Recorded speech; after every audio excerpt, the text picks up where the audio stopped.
seconds remaining. Radiant team ban. Radiant team ban. Dire team ban.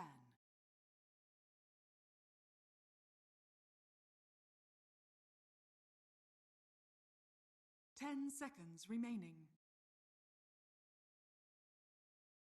5 seconds remaining. Radiant team ban.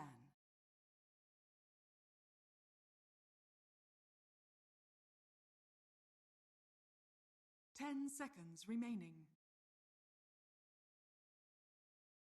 5 seconds remaining.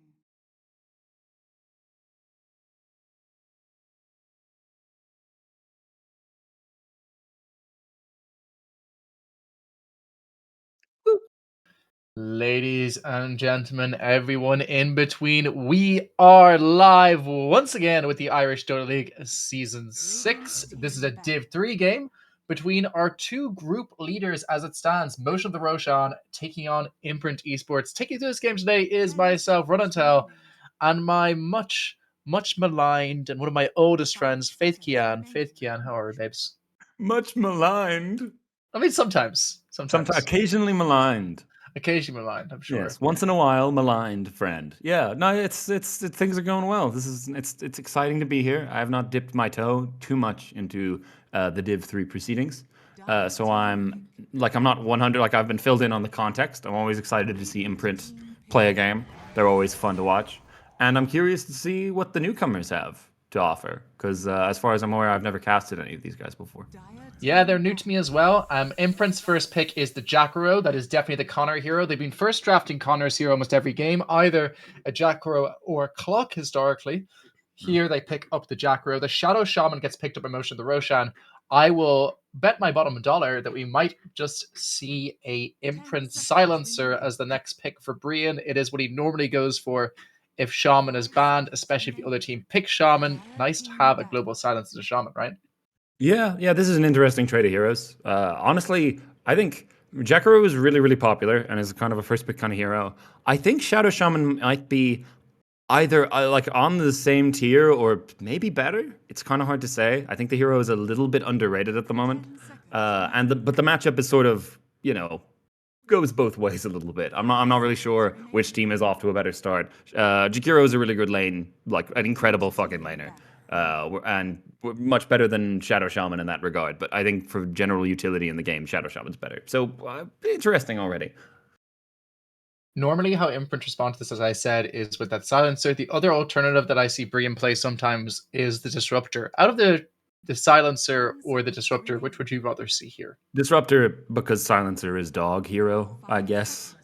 Like, Disruptor is pretty good right now. It's hard to say, though. They're not. Neither of those heroes are heroes that I would like to see picked before you see a little bit more information. Right? I think you need to, it's like Disruptor probably isn't something you want to take right now. Or Silencer. So I think of the two of them, Disruptor, if they're going to pick one, maybe Disruptor. But I would hope that they don't immediately go in on their support duo. This tends to be what they do. We're going to have to wait and see if it's the case. The next ban out for the side of Motion of the Roshan is the Queen of Pain, the Patter Special. PK's best hero, one that he's extremely comfortable on. Not surprised in the slightest to see it gone. He plays a hell of a lot better in that than anything else in his wheelhouse. They're probably looking and considering something like a Necro or a Puck or an Ember Spirit, which tend to be his other rotating mid laners. It's always kind of one of those four. For Motion of the Roshan, though, we're much more open to what we're about to see. They're a team that we really don't know a whole lot about, and I know Imprint actually haven't done their homework as much as they normally do.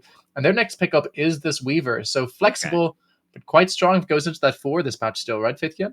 Yeah, I kind of like this. Like, this is I think he's way more likely to be a 4 than a 1.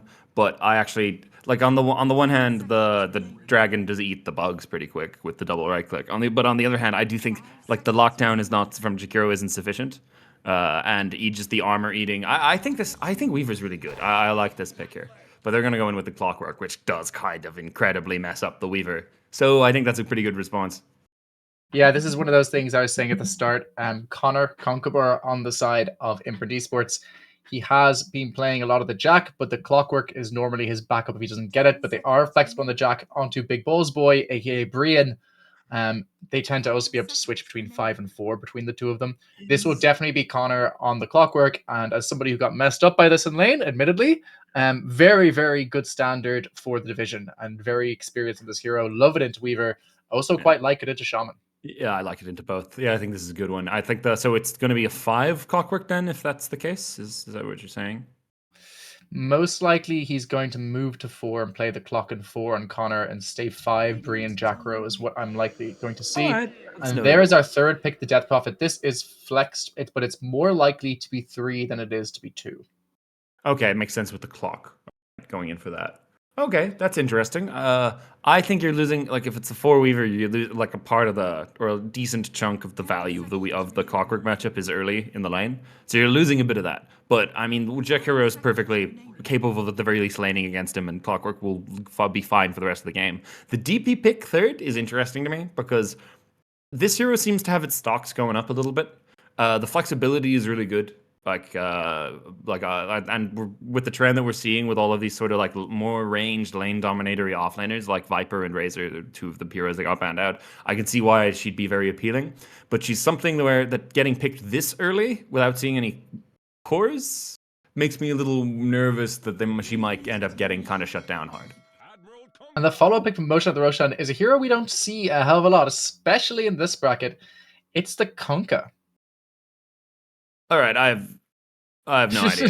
Yeah, me either. I think maybe Kian will have some smart shit to say about this. I have no fucking clue where this is going. I think Kunkka's actually, like, there's a particular few hero matchups that Kunkka's really, really good into. Like, Invoker started to become really very popular right now. And Kunkka's, I think even like offlane or mid, like the flexibility of the two of them, I think he's actually quite solid right now. He can also build all the auras. He's good at, like, he's a good aura carrier if you need him to do that. So I kind of like this.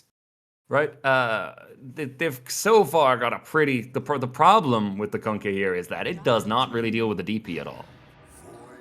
The next pickup might, though. The next pickup is this Void Spirit. Feels like a bit of a double-edged sword, like dealer of the DP, insofar as Void Spirit gets that early Ags online, can be really good for jumping the Death Prophet, stopping her from getting off that ulti. But equally so, if the Death Prophet has that league, then the game for the Void Spirit becomes significantly harder, right? Yeah, I think what I was gonna say before they picked the Void Spirit was I feel like they're on the cusp of having a damage problem, and I think picking the Void Spirit, it means that they're gonna have a damage problem, right? Kunkka, like, Void Spirit's high disruption, relatively low damage for a Void Spirit. You know, like, you will often see them, or at least in Division 1, dumping all their spells into killing a Crystal Maiden over and over and over again, not bitter about it or anything. But it takes a lot of effort to kill stuff. And, like, the Kunkka and the Void Spirit are not damage dealing or high damage dealing cores, which you need against a Prophet, particularly Burst. Right? And whereas Prophet, like, you know, if you're doing the man up kind of, we're also, you know, Kunkka and Void Spirit are relatively tanky and survivable. DP wins those. Like, she just takes your percentage health and kills you with physical armor. Right? So I'm kind of nervous a little bit now about what, like, carry option is available to turn this kind of into, like, to be able to deal with the DP. Especially, they banned out the Drow, which would have been kind of the most obvious answer there. I think the Drow would have been good, or, like, historically very good matchup into Death Prophet. And, like, they know it's going to be offlane now because the Amber Spirit. So I feel like there's an issue here that needs to be solved by Motion of the Roshan. Yeah, I was going to say, big fan of that ban on the Drow. I think it would have really made this draft come together. Other ranged cores that do a lot of damage are left in the pool. Could a Terrorblade be what we see? Not into Kunkka, right? That's pretty tough. Terrorblade into DP. I think Terrorblade can just destroy a DP. I think that works, right? I think that's possible. I don't hate that idea. I'm not sure. Do they have a TB player? I'm not sure how good the hero is right now. I also not sure how good the hero lanes into DP with it, like, because it's a DP Clockwork versus likely a Shadow Shaman +1. So, I mean, I actually do like the TB ID if they play it. I don't hate that at all. There is a lot of high magical damage on the side of Imprint, though, so far. It's not a free TB game, but it would solve the problem. Yeah, trying to think just what other pause ones are left that could fulfill this same gap they have. I mean, it's early focused, but could we see something silly like maybe a Klinks coming out here? I think Klinks being unbanned at this point, having the burst to take down that DP could be something that they favor here. I don't hate that. That much. I mean, the hero's not great. But he is surprised, deceptively tanky, and he has like the pick, right? If he's clever about his laning. There is the Monkey King, and that would be a pause 1 monkey for the side of Imprint. Yeah. That'll be Asgrav on that Monkey King. All right. I think Imprint have put themselves in a really good position here. Right. It feels like, I don't know. Well, like I feel like they've concretely won the off lane, right? Or sorry, the safe lane with the Monkey King. I think mid is the Ember versus the Void, which I think is fine. Right. That could be a wash, but I think it's easier for the Ember to do moves than the Void. And now we're walking into it's the DP clock versus Shadow Shaman plus Watt, right? And that Watt's they've got 20 seconds of reserve time to solve this. Right? But I think the solution is obvious. Juggernaut's not bad. Juggernaut, I don't hate. Spins through the cogs, gets away from DP, has the Omni Slash from Monkey. Feels like the only option here, right? Jug's not bad. A PA is what they go for. I don't like that. You're be like, nope. Yeah, that's not. Look, so the one thing is, my question, what I'm wondering actually maybe is whether or not they put the Weaver 5. Is that so what Kefir is the only legend player in the stack. The rest of their team are Ancient and Divine. I believe Kefir is their 4 player rather than the 5, but I can't be certain. Like the PA is a damage dealing hero, right? Like I have an issue with the level of damage that they've got to output, but PA is a solution to that. It's the lane I'm slightly more scared of. I don't think it's that I don't think it's necessarily a bad pick for the overall draft, but I'm a little bit worried about how the lane's gonna go. She can jump out of the cogs. I was gonna say jumping out of cogs and jumping away from Siphon isn't the worst thing in the world in terms of dealing with it. The thing is, like, you don't want to be solving this problem by being able to. It's like, anti-mage can blink away, right? It's like you've already lost the lane if that's what's happening, right? She can like a lot of like she can burst someone, she can jump on top, like she can get on top of DP and burst her pretty quick, which is good. But for the lane, for like those first like 4 levels, I don't know if DP can ever really die, and I think she can kill you pretty hard. So I'm kind of curious here. I do think they've got solutions. I just don't think it's quite as like. I actually really like the Imprint draft here. I actually really do.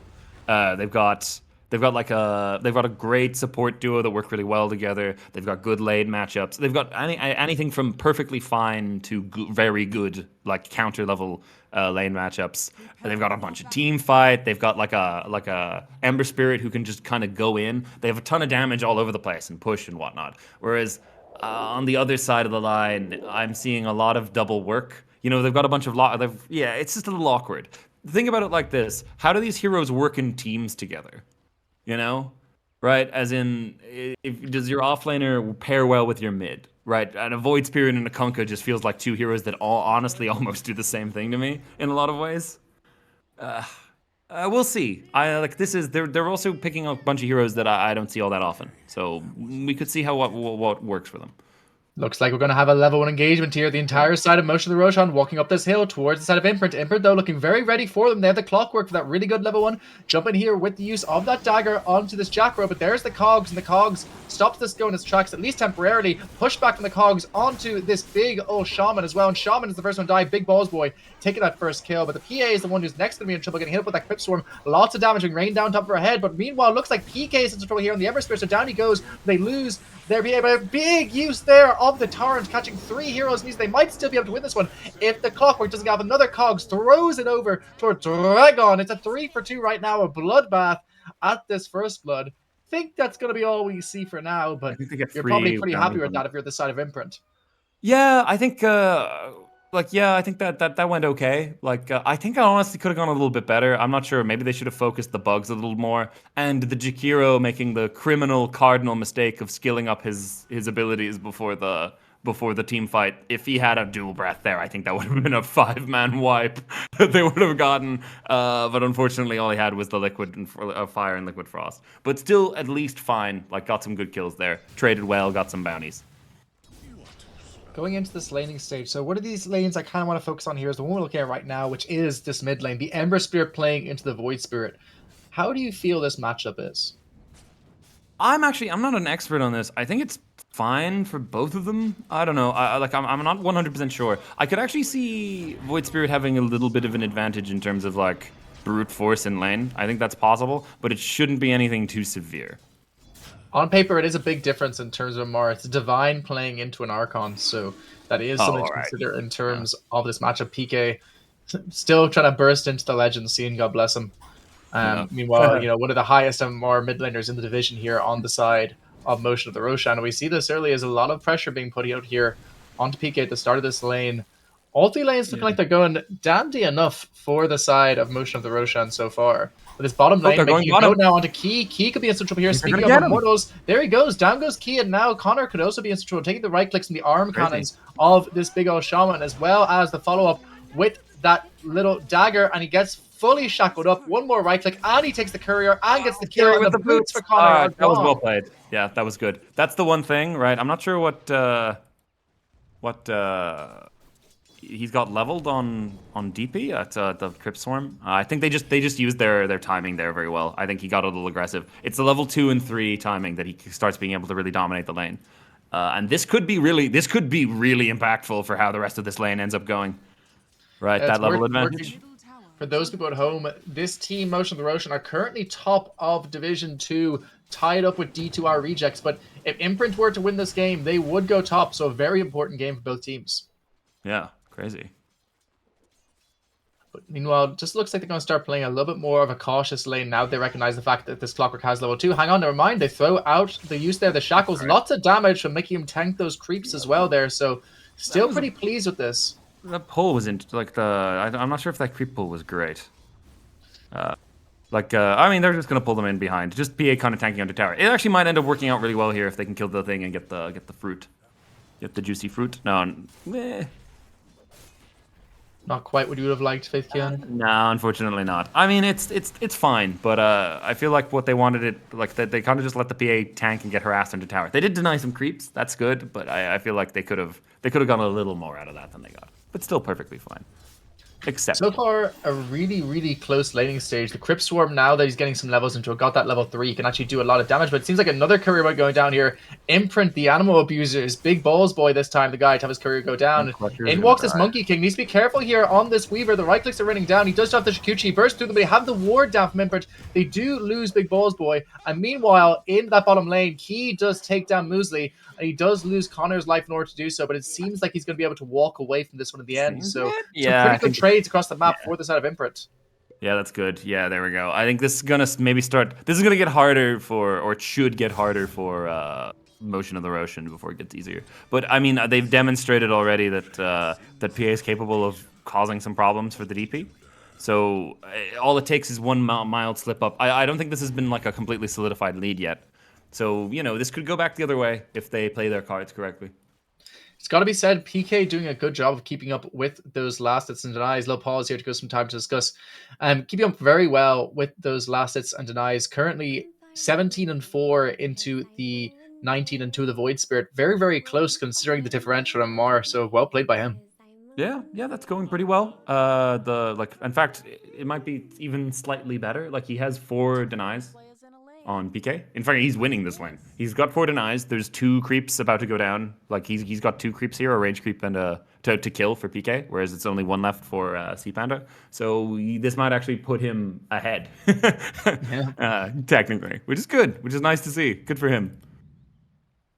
I want to point out some chatter from Dearest Corey. I believe, is he on your team or Sam's team this league? Yeah, I don't know. I believe he's your team. What's first thing he said was debate team link up. A team, B team, I believe was his comment, which I don't know what that means. He's no longer on my team. Actually, he's a free agent. Now that you mention it, actually, I should have remembered that he has in fact been fired. Oh, I see. I don't know, man. If I were you, I've watched your games. I wouldn't get rid of that guy. He's pretty good. Yeah. You know what? Actually, he's kind of decent. Yeah, good for. Yeah, it turns out maybe pretty solid offlane player. I'm seeing. Are you seeing all of the arrows on the map? I am indeed. People keep drawing arrows. I'm not sure if I think they're writing something. He's spelling his own name. Good for Sea Panda. And very good. Very good. Sea Good Panda. boy. Good job. Stop that. Get it. Stop that right fucking now. Has everything been ruined? Like, can you imagine trying to explain why you don't say that to a 12-year-old on a Monday morning? It's like they say good boy to your teacher. You're like, you're not allowed to say that. Why not? I would not. I would not. Just don't. I don't think you need to explain that to them, Mark. They know. They don't know. They don't know why it's like. Oh, it's I had to weird. explain to a kid today why he's like, oh, he's scaring the hose. Like, you're not allowed to say hose in class. Like, why not? That is pretty funny. It's like this little sad kid. I'm like, it means prostitutes. He's like, does it? What? Let's get back into this game. So you mentioned PK there. M2 a lot of harass, forcing that Void Spirit to take almost as much as he's going to gain from this water room in order to secure it. Yeah, that was really well played by PK. I guess it's possible. I mean, I can't be that well favored by the Ember, right? Even if, like, I do think that this is maybe just a bit of outplay more than it is the hero matchups. But I could be wrong about that. Maybe this is more favored than I thought. Oh, there's Key with they're doing the go in. He kind of broke the link a little early there. Seems like This it. might And end up now being this a might problem. have some trouble here for the clockwork, but good blocking there from Key on this big ODP. But instead, it could be Key who's going down. Not enough damage to finish him off there because he has Wand and he has the use there. Oh, almost snipes at the PA. Lives on a sliver of HP. Good use there of the Crypt Sword. Real min-maxing coming out from the side of Esports, Imprint Esports. But this Shaman still full health, still able to exert a lot of that pressure. You know, one of the things I am actually, like, that is going differently than I would have expected is top seems to be going a lot better for the side of Motion of the Roshan than I would have expected it to, right? Like, Kunkka is a little underrated as far as just a hero where if you don't really get on top of him quite early, the Tidebringer cleave is just really frustrating to deal with. But I would have maybe expected that this lane goes a little bit better for the Monkey King side. As I say that, they're going to score themselves a bit of a kill. Which Yeah, is nice kill there. They do manage to kill off Big Bulls Boy, but it's still a very nice kill to be able to pick into the back pocket of Asgraf, who is having, as we said, a nice enough start. Maybe not as nice as we would have liked, but still good.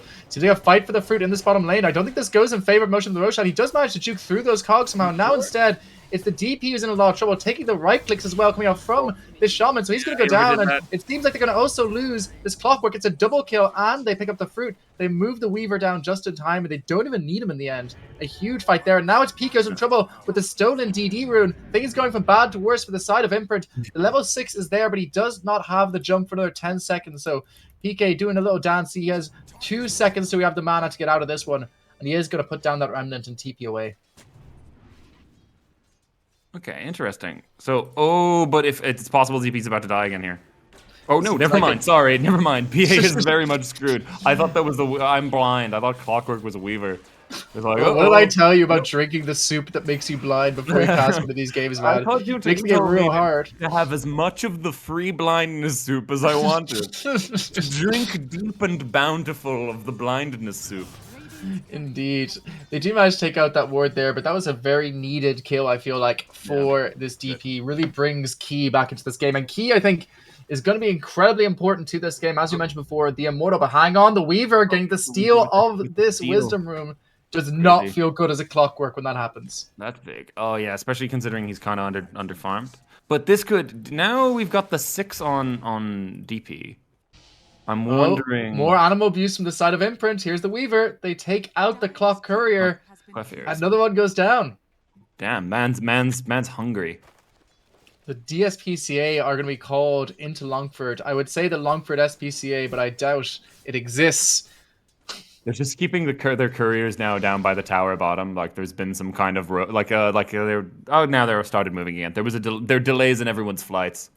Yeah, it's putting all the animals on a leash, keep them tied up because they've been stolen.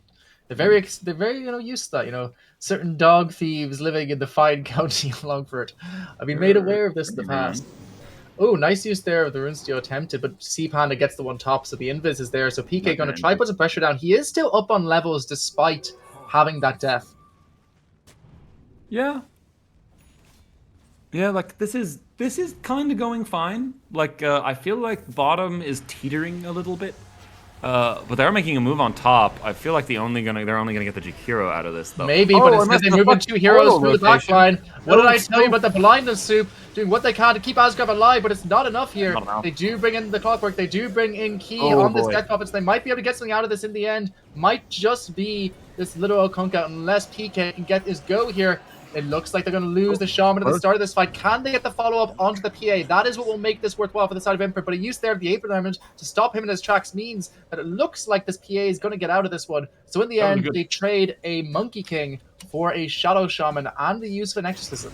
And jump in now into Key. Key could be in some trouble here. Lots of damage coming out from this big old Void, but there is the use of that big old Siphon. He does go down, but he loses his own life to do so. Well played there by Sea Panda. In come the Cogs now, trying to get some sort of a fight coming out here from the side of Imprint. We're seeing the difference in the support levels here. If you had a macro power up on this big old Jakiro right now, this fight be looking very different, but Muesli does go down. It's a full-on brawl. PK trying to stay alive. He's going to go down, but surely they're going to also lose this Weaver. No, because he has the ability to jump away, and now with that level 6 as a result of that big old rune, they might kill Big Balls Boy, but he does just about slither away from this one until that is the Weaver gets on top of him, uses the Ice Path there. He's going to force him to trade his own life in order to get it, and it seems like he will tick out even with the use of that wand. So it ends up being an extremely prolonged fight and an even enough trade at the end of it. What an absurd bloodbath.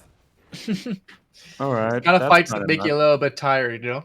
Yeah. Oh boy, that was some good rotating in from motion of the Roshan. That was particularly bringing the PA there was not necessarily an obvious move to make, and that was a really good call. Even if it ends up maybe not going quite the way that they would have liked. It's still pretty good. I think maybe they stuck around a little too long. I don't think because if PA didn't go in there, it would have been a really good fight. Instead, she kind of just dies anyway. But yeah, not bad. But again, no clear person coming out ahead on this one, which I'm gonna say actually maybe favors the side of Motion the Roshan. I was expecting the lanes to go much better for Imprint, and I do think that them having a bad, particularly it's the fact that the DP is the least farmed, might indicate that she's gonna have a pretty rough game unless she can maybe boost herself up in net worth. If she's behind, she gets bursted really without really doing anything. It's not something you want to do, or a situation you want to be in on this hero. But they might be giving her a little bit of space to farm up a bit. Yeah, seems like they're going to try pressure 2 towers at the same time in exchange for 1, which is a nice move here for the side of Imprint to make this. One of those things you can do when you have the DP in that draft, the mid lane being shoved in by this Jackro. They do get the top tier 1, but they're probably going to lose 2 towers in order to do so. So good macro play here from the side of Imprint. I think Key's going to greed for this, and he's going to get got. Potentially. Seems like it. They're going to come in here on the Weaver. He does connect onto him, but he has the use of that Siphon. If he can get it off, the mech is delivered as well. Can he get it off? He does. He kills off the PA first. So he's probably more than happy with that trade, considering he gets the XP and Quafir gets the kill.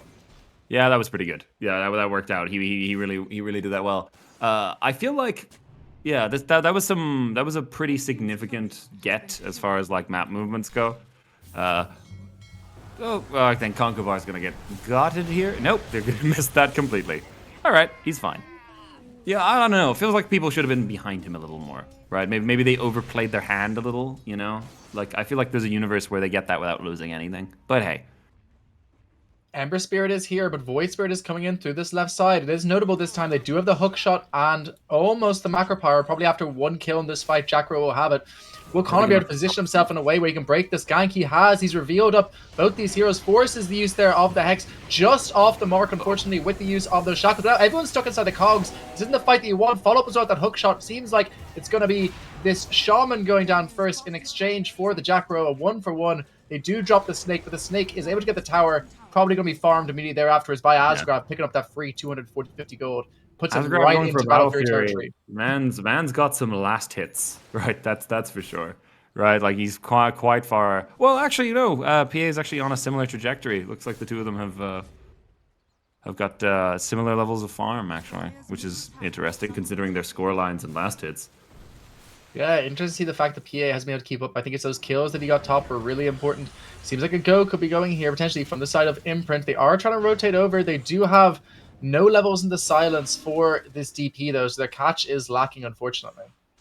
Yeah, they will successfully defend the tower, I guess, is all is the nice way of saying what happened there. Right? It doesn't go down. They don't really have any objectives here. So they're just kind of chasing them off, getting the local kids off their lawn.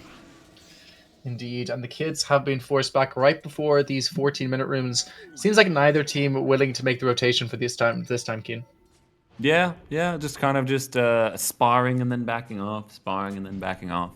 It's interesting that despite all the bloodbath, the most amount of Conquerbar's going to go for the rune steal. Will he get it?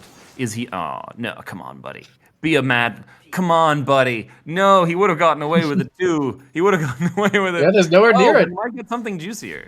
Yeah, this PA is a really important kill if he can pick it up, and he is spotted. He's gonna Oh, the stun ravaged. from the creep! Yeah. Absolutely grief, but I don't think it's going to matter. I think this is just a pretty dead PA, and PK picking up that kill. A really important kill to pick up because it is right as the PA gets that Battle Fury, so going to slow down the farm progression from that. Meanwhile, it looks like there's a fight for this bottom Wisdom Rune, but Asgraf is able to pick it up and indeed get down an ult to it, which actually forces away the Kunkka. If Patter can come back in, there is a potential go here on the Weaver maybe, but the Weaver does get off the Shukuchi just in time, meaning they are able to disengage from this one, so nothing gained at the end here. He does. Conquerbar gets the follow-up on the left-hand side as well, though. This is really good for Imprint. Oh. He's okay if he dies. Never If gonna, never the Atos is ready. The follow-up with the Shaman. I think by the time... You're probably happy for this if you're the side of Imprint Esports, though, right? Yeah, it's fine. Like, that was pretty good. Yeah, I'm like, I don't think... Yeah, I don't think it's necessarily worth to feed for the 14 minutes. But it's not bad, and brought up across all the map movements and stuff. They did lose a tower in the meantime, though, so... It's kind of hard. There's so much going on at any given moment in this game. It's like, no, it's just people are dying left, right. There's so like people are pushing constantly. There's just a lot of pressure being put everywhere. But at the end of the day, we've got Motion and the Roshan up 2k net worth. It's going pretty decent for them. The question is, can they deal with this Monkey King as he starts to get bigger? Building in towards that Yasha, which will probably be then going into a man to try to dispel off that Spirit Vessel from the Void Spirit, right? Yeah, there's a decent amount of like. There's a bunch of stuff to purge. I like the Manta a lot. Is he almost caught out there? Could be some trouble here. They do have the Shaman coming out with that Hex. Maybe gonna be Follow-up is here though with this big balls boy with the nice use there. The Macropyre landing onto 2 heroes as well as the follow-up damage from PK. Here comes the OT from Asgraf doing what he can with the change of the guard to stay alive here, and indeed he does, at least for now. Follow-up as well with the use of that stun. Lots of damage coming out here with the follow-up of the hook shot as well from this Clockwork, but a nice use there of the ult from the Weaver will get him out for now, but the silence is still standing on this Void Spirit. Void Spirit is going to stay alive in the back of this one. So far, 1 for 1, but there goes the Exorcism. They're not done with this yet on the side of Imprint. They want to at least get this Kunkka, if not also this Void Spirit. Void Spirit has another jump, so it doesn't feel like they're going to catch him, but the PA has showed up, and PA could be some trouble here. One more right click. He doesn't quite finish off that Kunkka in the tree, so they expend quite a lot for this one, but they are going to probably be able to put it into that tower. Maybe not. It's done in time where now there's no Exorcism to speak of in just a few seconds. Should still get the tower, right? I'm unsure. I mean, the Void Spirit's bottom. And he doesn't have he's got a teleport scroll coming. I don't know, honestly. It feels like everyone's respawning real quick. I feel like this is just gonna turn into another 5v5. It feels like it. This Conquerbar has been gone on almost immediately at the start of this one. Full length Shackle lands as well as a PA on top of him, but he's quite tanky on this clock, so he stays alive for quite a long time, but they let him die there at the end on the Clockwork. Yeah, again, this kind of just resets to status quo, right? Like, there's still 2k net worth lead up. It looks like they're going to kill Big Balls Boy, unfortunately. Yeah, poor pretty guy. easy kill for them here. Big Double kill balls from easily. Could see him from a mile away. Yeah, you can hear them clatter off the ground. Good dunk, good dunk, good dunk. It's a difficult life for him. It sounds really fucking painful, actually. Imagine you're walking in a gravel path and just trailing behind you. Yeah, like a coil of rope. Yeah, it's rough, you know. Like a coil of what? I was going to say coil of rope. But, okay. You know, I'm not going to go into more detail with this metaphor. Speaking of rope, hand one to Conquerbar. He's just back and he's about to die again, Faithkian. Damn, that was unfortunate. It feel like they've got vision superiority down here. If they fight in here for Imprint, they could just all end up feeding aggressively, and that looks like that's exactly what's going to happen. Yeah, things going from bad to worse for the side of Imprint, who were keeping up really even up until this point. Now, Asgraf still holding that top spot, but it feels like all the momentum has swung towards the Motion of the Roshan. It's like there's been this kind of just slowly ticking dial in terms of net worth and map superiority for Motion of the Roshan in this game. Like, there's been a huge bunch of team fights and skirmishes that have gone both directions. But in the background, there has just been a general trend toward their dominance of this game, right? And now 4K up at 18 minutes is a little bit scary. I've got to say, the Shaman has made a huge difference this game with all those early catches, as well as the map pressure he's been able to put on those towers. It's really nullified a lot of what the side of Imprint wanted to do in this early game, and it looks like he's not done now. He has that Blink Dagger. There is a Void Spirit behind him if he does catch him out, but he just walks right up to him, gets that Hex off. He has the Shackles to follow up. Can this Void Spirit get here in time? It looks like he can. Here comes the 8th Remnant immediately out of the stun. Damage goes to top of him as well. Seems like he might have to pop his ult if he wants to live, because there's also a Kunkka here. But the silence comes out onto not the Kunkka, only the Void Spirit. But they do kill Muesli in the meantime as Grab takes him out in this top lane. So they lose Key, but they exchange him for the PA. And the PA kill goes on to Monkey King.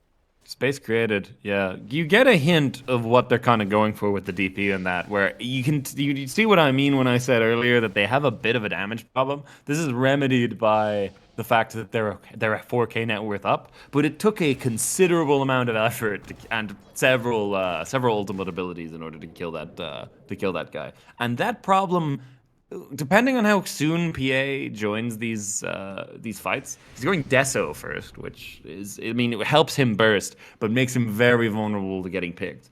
And now we're in a situation where if PA ends up, joining a fight awkwardly and getting killed, I don't think Imprint can lose a team fight. Which is awkward considering that they've got a 4K net worth advantage on Motion of the Roshan.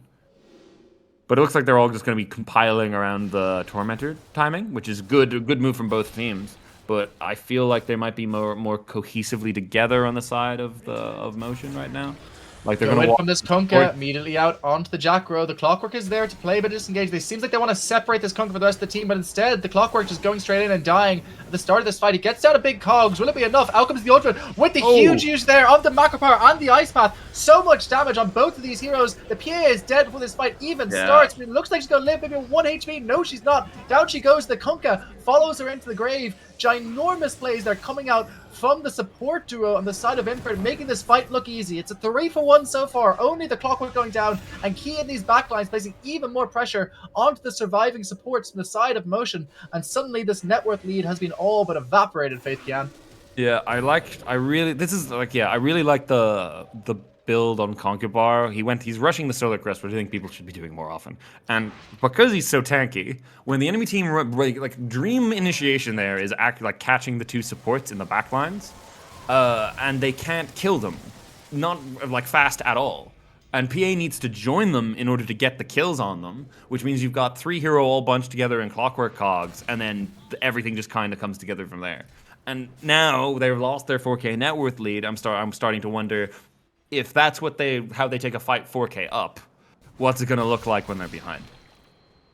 Yeah, and for the first time this game, it's entirely even at 21 minutes. Both sides looking pretty strong. Asgrav on this Monkey King, about to finish up this Manta style, which makes him, as we said before, extremely hard to kill once he has that finish. If he holds that for the Spirit Vessel, it feels all but impossible to kill this Monkey in these fights without that PA Desolator coming online. Yeah, he's very tanky. He's gonna be very tanky. If he gets his ulti off, I don't know if he really dies. The thing is, I feel like everyone needs a BKB in this game. I'm very BKB pilled. If you're playing against these heroes, I think maybe you could make the justification for all of the cores on Imprint having BKBs here. And I'm a little worried that he's getting the Manta style so he can avoid getting a BKB, which I don't think is gonna work. But it might genuinely be the case that the way that they've set up this game, just not being disabled doesn't really matter because they can't kill you fast enough for it to matter. So we'll see. I'm intrigued. I have to say, my player of the game so far, it's something that we really struggled with against them. This Conkybar clock, being able to set up that last fight by playing that in-between in front of the Kunkka behind the rest of the team, catch them unawares, enabling Brian to go for that Ice Pass Macro Power. Just really, really nice positional play for this Clockwork so far. It's a difficult line to walk between just feeding relentlessly and what you need your supports to do in a lot of instances is give you vision. And Clock is good for that with his Rocket Fire, but Conkybar seems very good at understanding, being in a position to get gone on it can be feeding, and it can also be the most useful thing a support can do in a team fight. And he seems like he's good at identifying which time he's doing the good one, and as opposed to just feeding relentlessly. So good for him. He gets full credit there, and I like his item build. The Solar Crest is like it adds to the you stick that on a hero, and it's just very difficult to kill them, while also amping a Monkey King's ability to right click and do a bunch of damage. I think it's a really good support item, and it's a perfect game for it. You mentioned before you'd like all of the heroes of Imprint on the cores at least to be getting BKB. Seems like only PK is opting to go for one at this point. Asgrav's got one queued up as well. You just added one there. I think, honestly, I'm considering her items already. I imagine the DP maybe is like she's already got a Yules and Guardian Greaves. I kind of get it. Like maybe her goal is not necessarily to not get locked down during the team fight, but is rather if she gets all of her spells off, she's fine. Right? You can just because she's shackled, it doesn't matter if she's got a Severed Siphon and an Exorcism going off. Whereas the other heroes, I think, could benefit. You know, you don't just need to get a Monkey King doesn't need to just get his ulti off. He also maybe needs to get a couple right clicks off. And same with Ember. So we'll see. But I don't hate the fact that he's not getting one here. The Atos is a little iffy, but I don't hate it that much. There's some trouble here for Asgrav. Needs to be very careful. He does manage to dodge out that last go, but now he's spotted. He's hit up with that ward. He can't go forward here. If he does, it looks like he's going to go down quite quickly. Indeed, he does. Hit up with that Hex straight away. PK and all the side of Imprint are trying to TP in to try and keep him alive, but it's not going to be enough without him in the fight. I don't think they have the damage, but a huge hook shot coming in from the Clockwork onto two heroes, pushing back the PA. Out comes Big Brills Boy again with the Macropyre, as well as the use of those cogs. They do a lot of damage. Without Monkey here, it's just not enough. They're doing what they can onto this big old Kunkka, trying to finish him off. Nice use there, the chain gang onto the PA to keep him in place. Now it looks like the PA could go down as well. They do lose a tower in order to do this, but I think they're okay with that. The side of Imprint jump away now from this PA, but the use of the slow coming out from the Rocket Blast means they can cut him with that Ice Blast coming out from Brian. Brian on this Jackro playing absolutely phenomenally as well, as we're saying. It's a 3-for-1 in favor of Imprint. Will Motion of the Roshan take the tower with that snake? You see, on paper, that should be a good start, right? They catch out Asgrav. The enemy carry is dead before the enemy team can respond. Sounds really good, but they have to pop all of their spells for it, right? All of the burst from the ghost ship. They're using a bunch of Void Spirit damage for it, and the PA is jumping in, and the Monkey King dies. And then what are they doing to anybody else? You know, they got pretty close to getting PK, but even if they got PK there and he wasn't able to just use his mobility and honestly inherent tankiness to get out, I don't know if they ever kill the DP. And until PA gets a considerable amount of farm, I don't know if that situation is going to change. Right? I think we're talking like she's getting a BKB now. She's got a Basher queued up. I don't know if that's if that is even really enough. Like even if she had those items now, I don't know if that would really solve the problem. So I'm wondering what I'm talking about is I'm kind of worried that this is only going to get worse. We've got a 1k up advantage now for Imprint. We'll see how they can play from behind here on the side of Roshan. Weaver picking up at this invis room, trying to scout into this jungle, but good sentry coverage from the side of Imprint means they do spot him as he walks up that hill, and they are able to walk away from that one. PA almost hit up there by the chains coming out from PK, but those not latching means that Imprint are a little bit hesitant to go in here. Yeah, both teams eyeing up the Roche. They've got the ward down for Imprint, so they're going to see them moving around a bunch here. Still a little off the BKB on PA. I honestly think that if maybe they're waiting for like an item on the side of Imprint, but I feel like they could actually maybe push that. I don't think they need to be as scared here as they are currently playing. Like I think they can kind of they need to be a little cautious, but I think the ball is very much in their court here. As far as if you get someone to front, and then I don't know if they can kill anybody else. But it looks like they're going to go in for the Roche, which is a very reasonable play from Motion of the Roshan. But I feel like they're going to get contested here. They should probably drop the snake. They're going to get seen. Out comes the smoke at the start of this fight, as well as the use of that rocket from the Clockwork. They're ready to go in at any point here.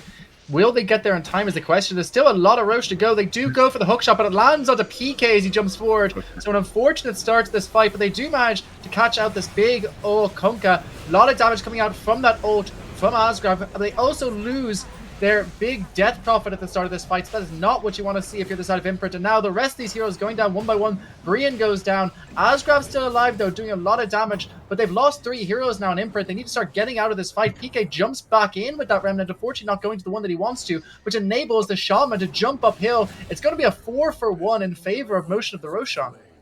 Interesting. I did not see what happened to the death prophet there.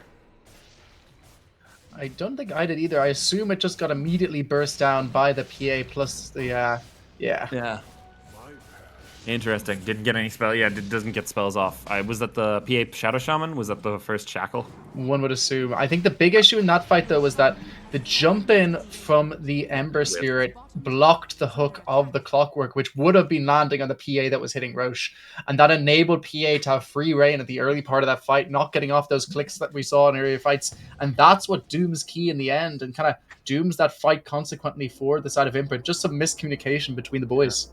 Honestly, I want to give some credit to Motion the Roshan there. I had I had the feeling there that that's what they were trying to bait out. Like they were not, they didn't drop the Shadow Shaman ward in the Roche to like rush the Roche down. They dropped the Shadow Shaman ward when the fight started. Like that's what they were positioning for. They knew that it was going to bait a fight, and they were confident in the position that they were in that they could win it. So I think that was actually a subtly very good play from Motion the Roshan that puts them back in the lead on this one.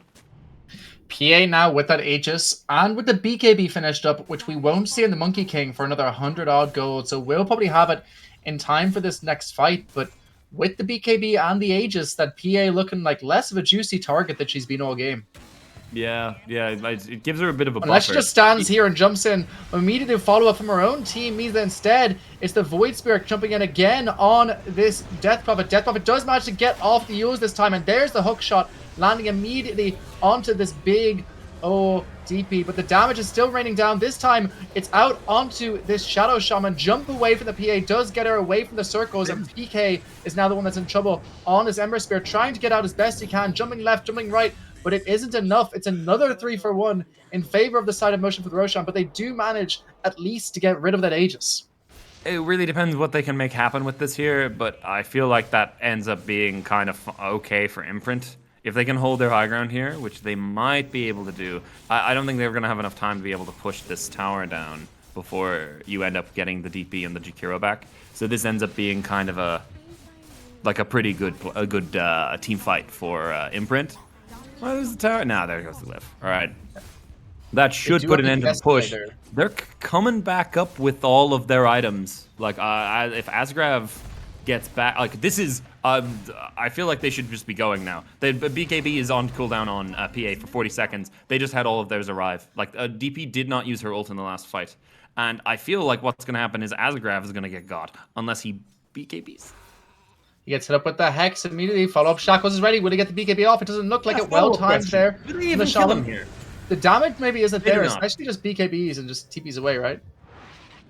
Yeah, okay. I mean, honestly, almost he almost could have just managed up there. But yeah, that ends up being fine. There's a Yules on the Void Spirit as well. I don't know. It could be kind of scary if he tries to not use that BKB in that fight. Yeah, true. I was like, if his team connected faster, I don't know. That felt like a bit of a waste of an opportunity there from Imprint. Like they have their BKB timings, the enemy team, like they have all their ultis, and they just kind of, if they had played together there, Muesli's BKB is back up, so now he's starting to play hyper aggressive. Yeah, this PA, I think, is the name of the game for these fights. If they do manage to get her down or catch her without this BKB, she does die quite quickly. Very aggressive build on the PA. And Brian has shown this in previous fights on Big Balls Boy. When he has caught her out, she has been unable to do anything. But as we saw in the previous two fights, when you don't kill off that PA immediately, these fights become extremely hard. Yeah. It feels like she's very much on an edge here. Like, if she misplays, like kind of like she did in the last team fight, she will just get popped, right? The BKB might not be enough to save her. But if she plays these fights really well, if she like dips and dives and chooses her targets well, then I think this game can be carried by a PA. But like they're 8k up, so we'll see how this goes. But this is still kind of on a knife's edge here, in my opinion. The big snake comes out. Nice use there of the Rotarant from the Kunkka. Follow up with the Atos as well. Jumping immediately onto this DP. Trying to put as much pressure as they can onto her as this tower gets whittled down. But out comes the Ice Path from Big Balls Boy. It's onto the Kunkka, and the Kunkka dealing with the issues of this. PK jumps in on this Ember got the Force Staff, gets forced in, and now Kunkka goes straight in. Conkabar does manage to get off the use of those cogs. Follow up with the macro power, but nobody's in the macro this fight, unfortunately. Can they do enough here with the Monkey King, the backlines? A lot of damage, though. It immediately spills out onto the DP, so the DP is dead, and now it's a 1v1 between the DP and this big PA, but the PA jumps out this time, recognize the fact that she can't fight inside that ring, so it's a buyback from the DP, and a use for an ult, and most of the Roshan just walk away. Yeah, I think the DP pick is ending up a bit awkward here. I think part of it being, I do think he needed a BKB this game. For one, it ended up being the other way. I'm not really sure if the Atos was enough. C-Bandage is just kind of blasting a wave in everybody's face. It looks Jump like in with the Hex onto PK. Could be some trouble here. Follow up with the hook shot, though. Might be able to save his bacon, if not temporarily, fully. They almost kill off the PA in that time. She's actually in a huge amount of trouble. PK does manage to jump away with that last use of the Remnant. So Imprint saved by the hair of their teeth in that fight. But also the PA needs to be careful. We see what they can do if they get on top for this fight. Yeah, interesting. Are they going to Not done yet, though. Out comes the tidal wave, but the use there of that solar crest onto the monkey means he is able to walk away. And now instead, the Void Spear is going to be put up into the cogs here, pushed in immediately, followed up with the Ice Path, but it doesn't quite connect in the end. And now instead, the Kunkka drops the ship. It's a giant one onto PK. PK goes down. The Hex is also there, as is the Shackles, which means that it looks like we're going to lose Asgrab. It's a 2 for 0. And it looks like the DP is going to be the next one to follow him. BKB up in 10 seconds for the BKB PA. is here in just a few seconds for the PA. Jumps in on the backlines onto Big Balls Boy and the backlines onto Conqueror. This could be a rampage. Muesli gets the rampage on the PA. That might just be game fit, Kian. Yeah, I think so too. That's unfortunate. Just a bunch of like a bit of an awkward go there. I think we're like Muesli playing the fights in and out quite well. Very aggressive, pushing it with the BKB. Like not having the BKB there, but having the wherewithal to kind of go in and like, you know, jump in, jump out, jump in, jump out, and get away with it every time. You know, using the bodies of her teammates quite effectively there. To just kind of tank a bunch of spells, and then Void Spirit and Kunkka don't end up dying because they're obscenely tanky. I feel like maybe some of the target prioritization here has not been phenomenal. Though, I mean, that looked like a juicy Kunkka kill, right? Until his boat came up and they burst the hell out of everybody. It's interesting to note as well, if they win even one game of this series, the side of Motion of the Roshan go to the top of the league bracket for Division 3. Crazy. And So is that really kind of settled? Like, would that just then be it, or is it possible? No, there's another team who are nipping at their heels called D2R Rejects, I believe, who are on a very similar standing. Oh, crazy. So I'm unfamiliar because I've been in a coma for the past several months. But how are my favorite team June Squad doing? Surely the next is those guys. They seem kind of like... Right, I would assume that the next team would be a June Squad, right? They're just trying to emulate how their friends are doing in Division 1. What can I say? I think it's not so they're doing really well, huh? I'm talking about Sam, not you. It's fine. Oh, all right, that's fine. Allowed. Don't worry, I got Corey for you guys. Don't worry about it. My charm and my wit got you a stellar offlaner. Enjoy it. Sure, that was your work. It was all me, baby. All me. You're welcome. You're welcome. The peacemaker of June Squad that I am, the ambassador to the Junes, but jumping immediately onto this big Ember Spear. PK shot before this fight even begins, and they don't even manage to kill off the Shaman, and now the BKB is popped by this PA. Buyback as well from PK on the Ember. This could be a good fight now for the side of Imprint. They have all the tools they need. They have Shaman almost dead, but the follow-up coming from the Kunkka doing so much disruption, especially when the follow-up jump is there as well from this Void Spirit doing what he can to 1v1 here on Asgrab, but with that Vessel on him, there's very little he can do. The Vessel from the Void Spirit and the Vessel from Kunkka, namely his ship, is enough to take down the Monkey King. It tries to get the follow-up kill onto Kunkka here from PK, trying to get something worthwhile out of this buyback, but this tidal wave spam is so frustrating. That means they can't connect. They do manage to kill off the PA, but that looks like it might be all they get here on the side of Imprint. I'll say, this Shadow Shaman, man, is being so obnoxious. Like, he's just getting full-on shackles out every single time. Like, it's honestly so annoying to deal with. And then people's... they're either not getting their BKBs off initially, or in certain instances they just don't have their BKBs, and in which case it's just food, right? They just do not have the reliable cancels coming back or any of the other reliable save. Jump here to PK, he is silenced up, he throws out his Remnant, but he's so slow that it merely tiptoes away from him. Does look like he's going to be able to walk away from this one in the end, but a close call there for Pialer Oceanic. It would have been a dieback if he had been got. That's very tragic. This isn't really looking better for Imprint. It feels like they're bleeding a bit here. Do we think they were maybe too hesitant when they had a bit of an early lead on this Monkey I King, think a little bit, yeah. I think some of the team fight execution has not been perfect, admittedly. But I do think that there were a couple of moments were almost uncharacteristic, honestly, for Imprint. They were not playing together in a way that they probably should have been. And that kind of ended up, like, it all comes back to that, like, a couple of the timing around, like, the Roche death and them all having their BKBs, and then people start getting picked off, and it just started looking kind of awkward. Like, I think the team fight execution is much better for Motion of the Roshan right now. And I don't really know if there's a way, like, beforehand, there was a possibility where even with worse team fight execution, if they have the similar net worths, then I think their draft actually just takes it. But they're 23k gold getting down. So, you know, underfarmed and outplayed is a very difficult position to be in.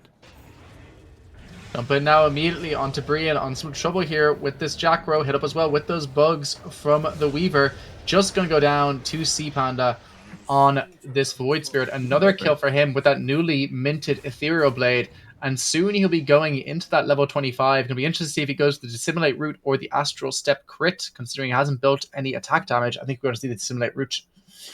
I could honestly see either, but the route's pretty solid against the team, right? Like he doesn't build any attack damage, but he's got a bunch of attributes, so he still he hits quite hard.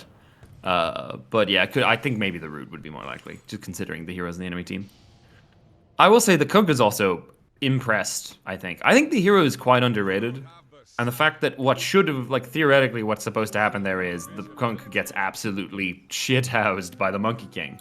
But these sorts of, if that was a mid lane, the thing is, if that was a mid lane matchup, then that would 100% be the case. And honestly, I think he got too much more out of the lane than he should have. But this is one of those situations that changes considerably in a 2v2 context.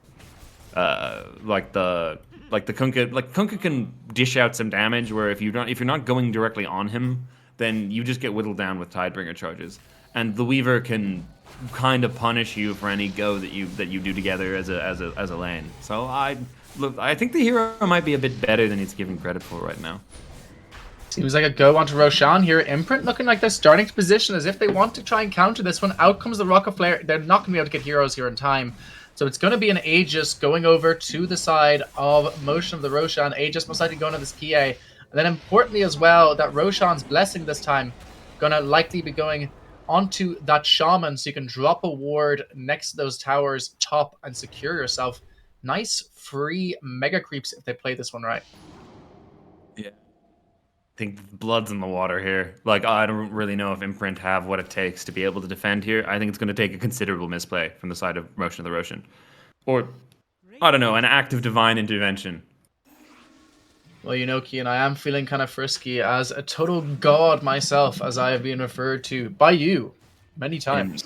I don't remember that. Yeah, that's right. What context? I mean... Oh, sex stuff, right. Yeah, sorry, I was throwing the ball on that one. Yes.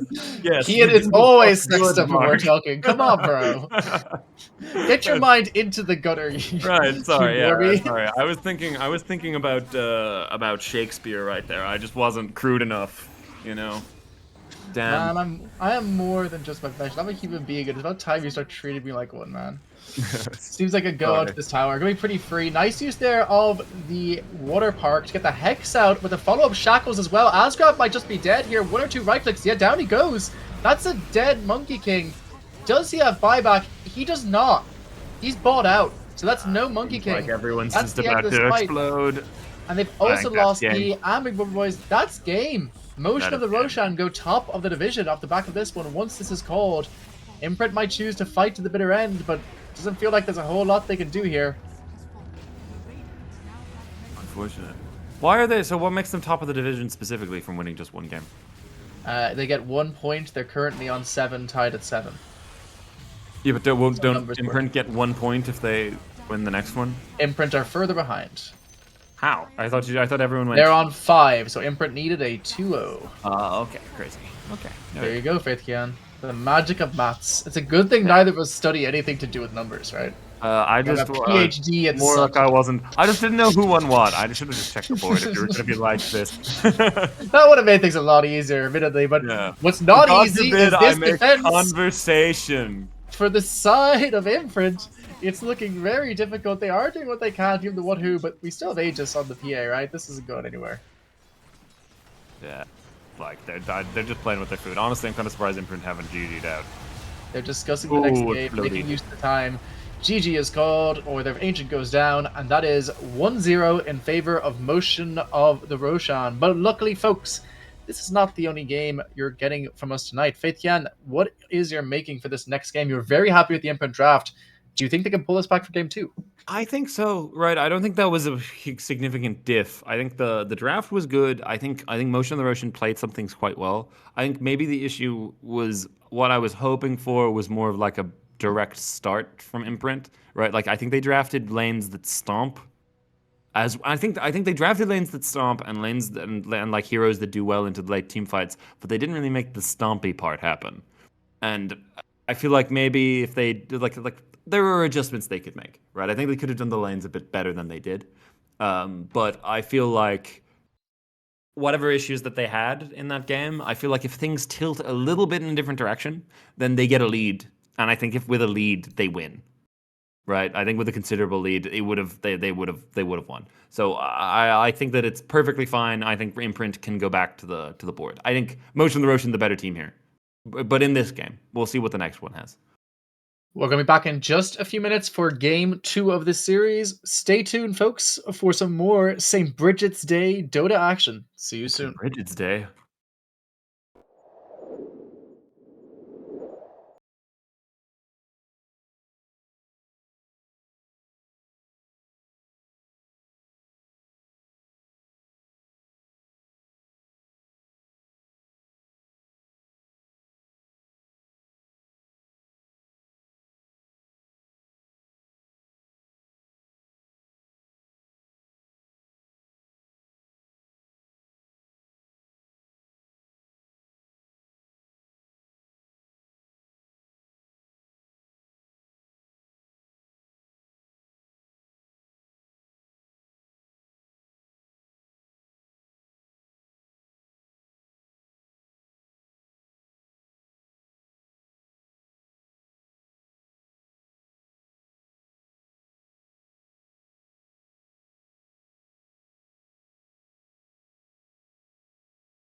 5 seconds remaining.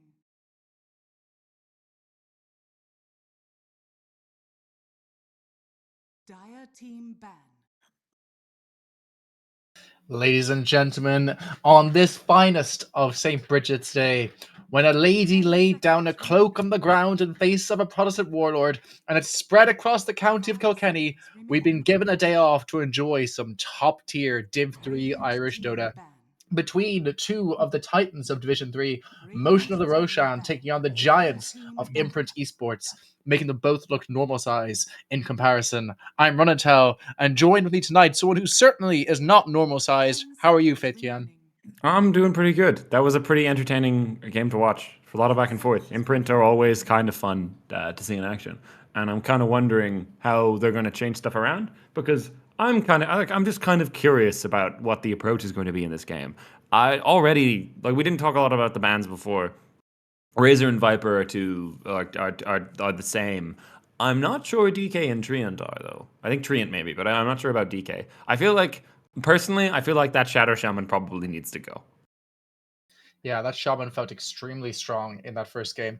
The Viper ban is a key specialty. So Key, who is playing pause 3 for Imprint, is normally a pause 4 player. Yeah. But when he goes to 3, he's a big fan of this Viper. Also a big fan of things like Night Stalker, but not that prevalent in current patch that I know of. Also like Centaur. I wouldn't be surprised if we saw a Key Centaur picked up this game. This time it's Imprint with the first pick on support. I think they might take the clock again.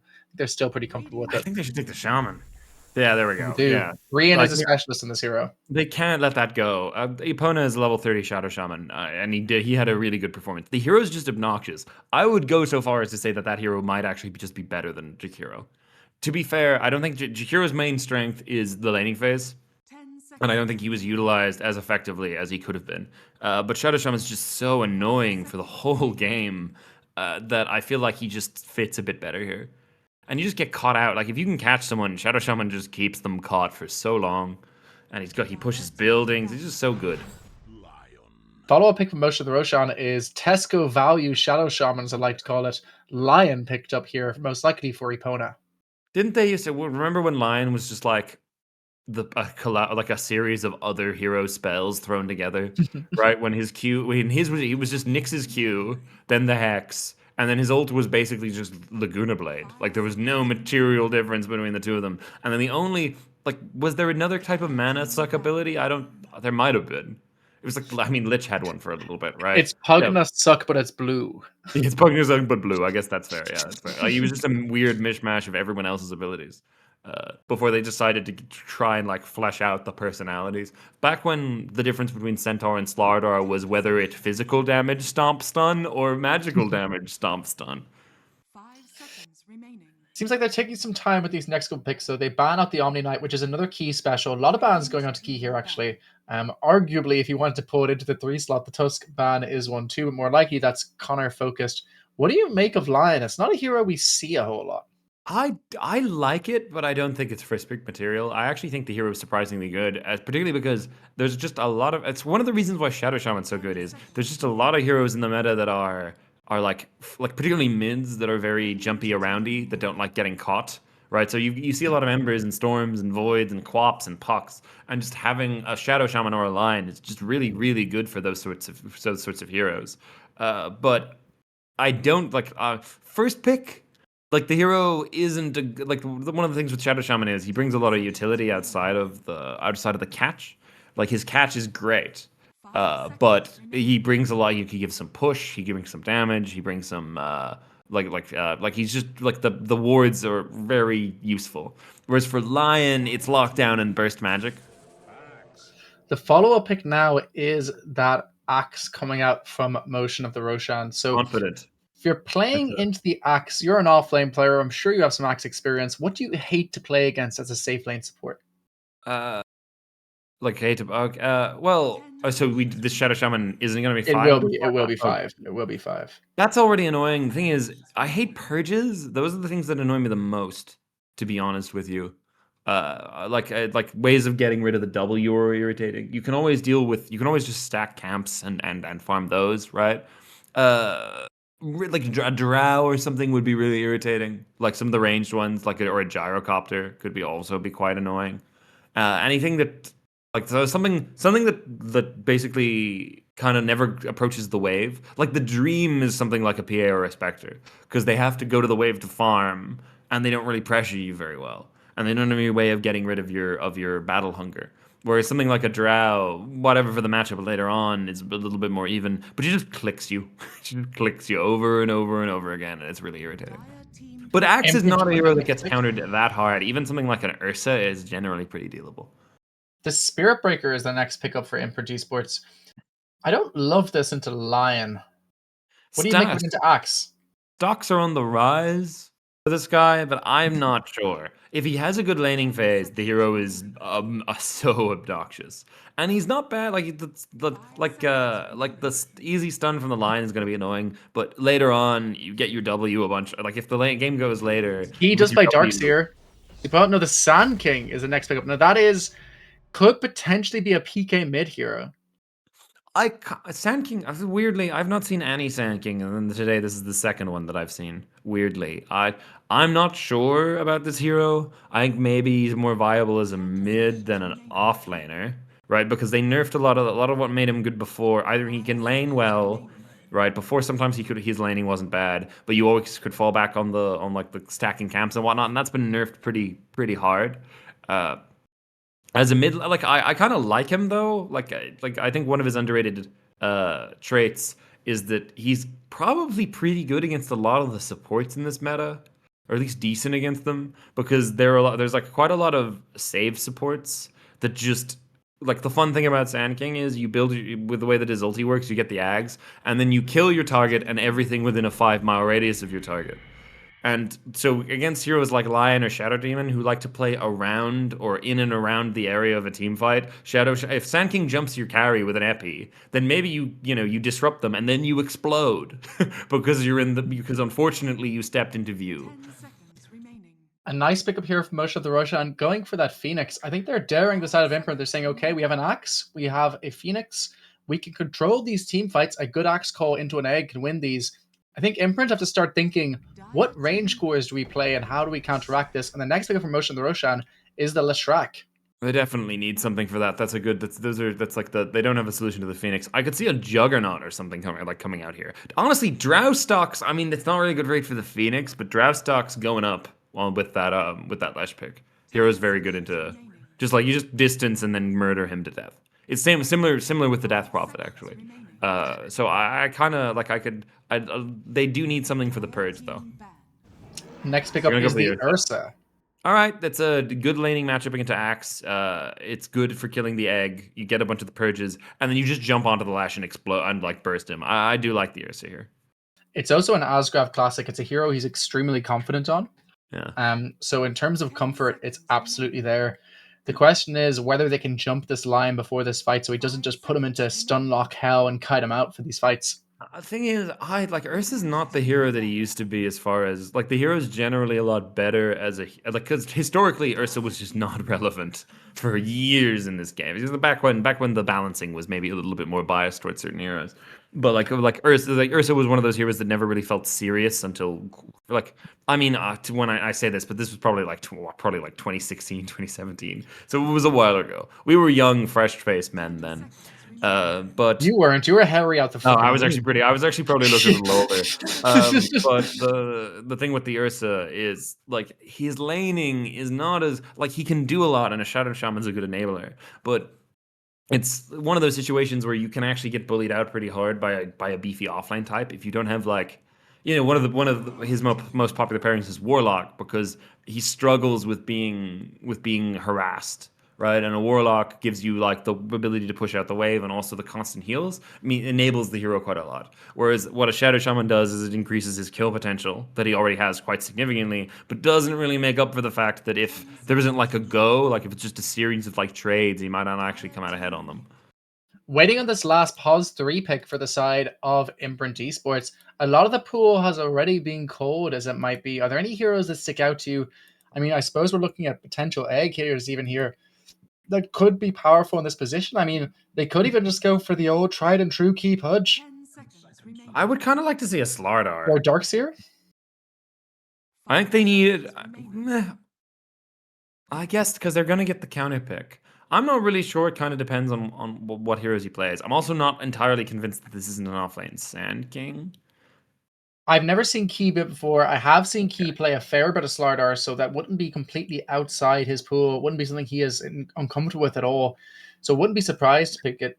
You don't think there's position here to pick a Darkseer to kind of team up with that Spirit Breaker? I haven't seen a lot of. They're just gonna go with the center. I actually I don't hate the Darkseer. It's just not a hero I've been seeing a lot of recently. It seems a little maybe under like it's same got hit hard by the nerfs to the stacks, like the farm and the offlane. Centaur actually I like quite a bit.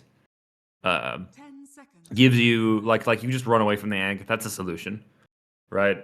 I don't hate that at all. I think that's reasonable. The only thing is the lane's a little vulnerable because it's just Spirit Breaker, Centaur, War Runner. So I'm wondering what they're going to end up bringing out here for the side of Motion the Roshan to try and deal with that. Motion of the Roshan waiting for their mid pick here. Most likely, sorry, not the mid pick. The Leshrac is already out, so it's their pause one that they're waiting to pick out. And with the heroes that have been banned, there's quite a few things still left here. They do take out the the PL, as well as the Spectre and the Faceless Void on the side of Imprint. But things left in the pool, they could run that PA back from last game. It is still available to them if they choose to pick it up. Other heroes that are available, they could go for a range core of their own if they so wish. Yeah, I'm not really. I don't think there's a lot that's particularly bad here. To be honest, I think they've got a lot of flexibility with this pick. Though I don't think there's a lot of problems that they need to solve. But the thing is that I also don't know if anything's that good. Phoenix is not a great laner. Like he's not bad, but I'm not really sure. Like with they might just end up cutting waves with the Spirit Breaker anyway, and I'm not really sure Phoenix solves that. Right, so I'm not sure what's in the pool that ends up working really well, especially with the core matchup against the Ursa and with the Sand King kind of hunting you down. That's kind of why I'm not sure about the PA. Is there potential? I'm thinking what else is left in this pool. Something like an AM could do a bit of work, but hard into the SB, right? I think AM is dog hero for bad people, but The Ricky. I was not expecting that. It's good into Sand King. It's pretty decent into Ursa. Into Centaur, it's going to have a tough lane, though. Don't know if it's good into Sand King. It's good into Shadow Shaman. And nobody else. You don't love this pick? No, I mean, I didn't like the pick last time, right? It's pretty aggressive, right? Like it can hurt people pretty bad. And I think it's gonna end up being a lion. It's gonna be Lion Ricky, but I mean, like you get jumped on. Like what I'm thinking is you get jumped on, and you get like epicentered, and then you use your E, right? You get stun epicentered. You lose a bunch of health. You do your tricks of the trade thing, and then you come back down and you die to the rest of the epicenter, right? I don't know. I'm not sure about this one. I could see the thing is I could see that if they set a really quick tempo here, I could actually see it really working. I could see that if they like just run through everybody, like you just you make people fight in the smoke all the time because you're fighting into them, they're not getting a chance to jump you. I think actually it could be really good for that. But it feels narrow margin. I'll never get over how Centaur's head looks in that cosmetic. Yeah, it's pretty hilarious. Getting into game 2 of Motion of the Roshan versus Imprint Esports. A reminder, this is a game 2 of a best of 2 in the league part of our Irish Dota League. We're not at the knockouts yet. Motion of the Roshan in their last game did take that top spot in Division 3. If they take a 2-0 here, they comfortably hold that top position. Faith Kian, looking at these two drafts, based on the game we've just saw, or just seen, as we might say, who are we predicting? I'm not really 100% sure. I think actually, like, as much as I don't think the Ricky is that good, it's also not bad. Like, I feel like maybe they're playing, like, I actually like the Motion of the Roshan draft a bit more. Actually, maybe a little bit, like, more than just a bit more. I think it is, like, a pretty solid one. It's just Ricky by itself does not inspire me. But I think maybe the focus here is a little too much on whether or not it directly counters enemy heroes, and a lot, like, rather than the fact that it just combos really well with the whole team. You know, like it just works well with the heroes that he's got with him. He can follow up on a lot of kills. He wants to play active and play fast and play aggressive. I'm coming around on this one actually. Coming around on this pick, even if the hero is not great. To be frank. Well, don't be Frank, just be Faith Kian as we go into I the felt that second coming game. immediately after the word. Like, I was like, fuck. I set him up. Fuck, I set Mark up. Oh, Fuck, man. no, Why did I they do told me that? to stop doing that.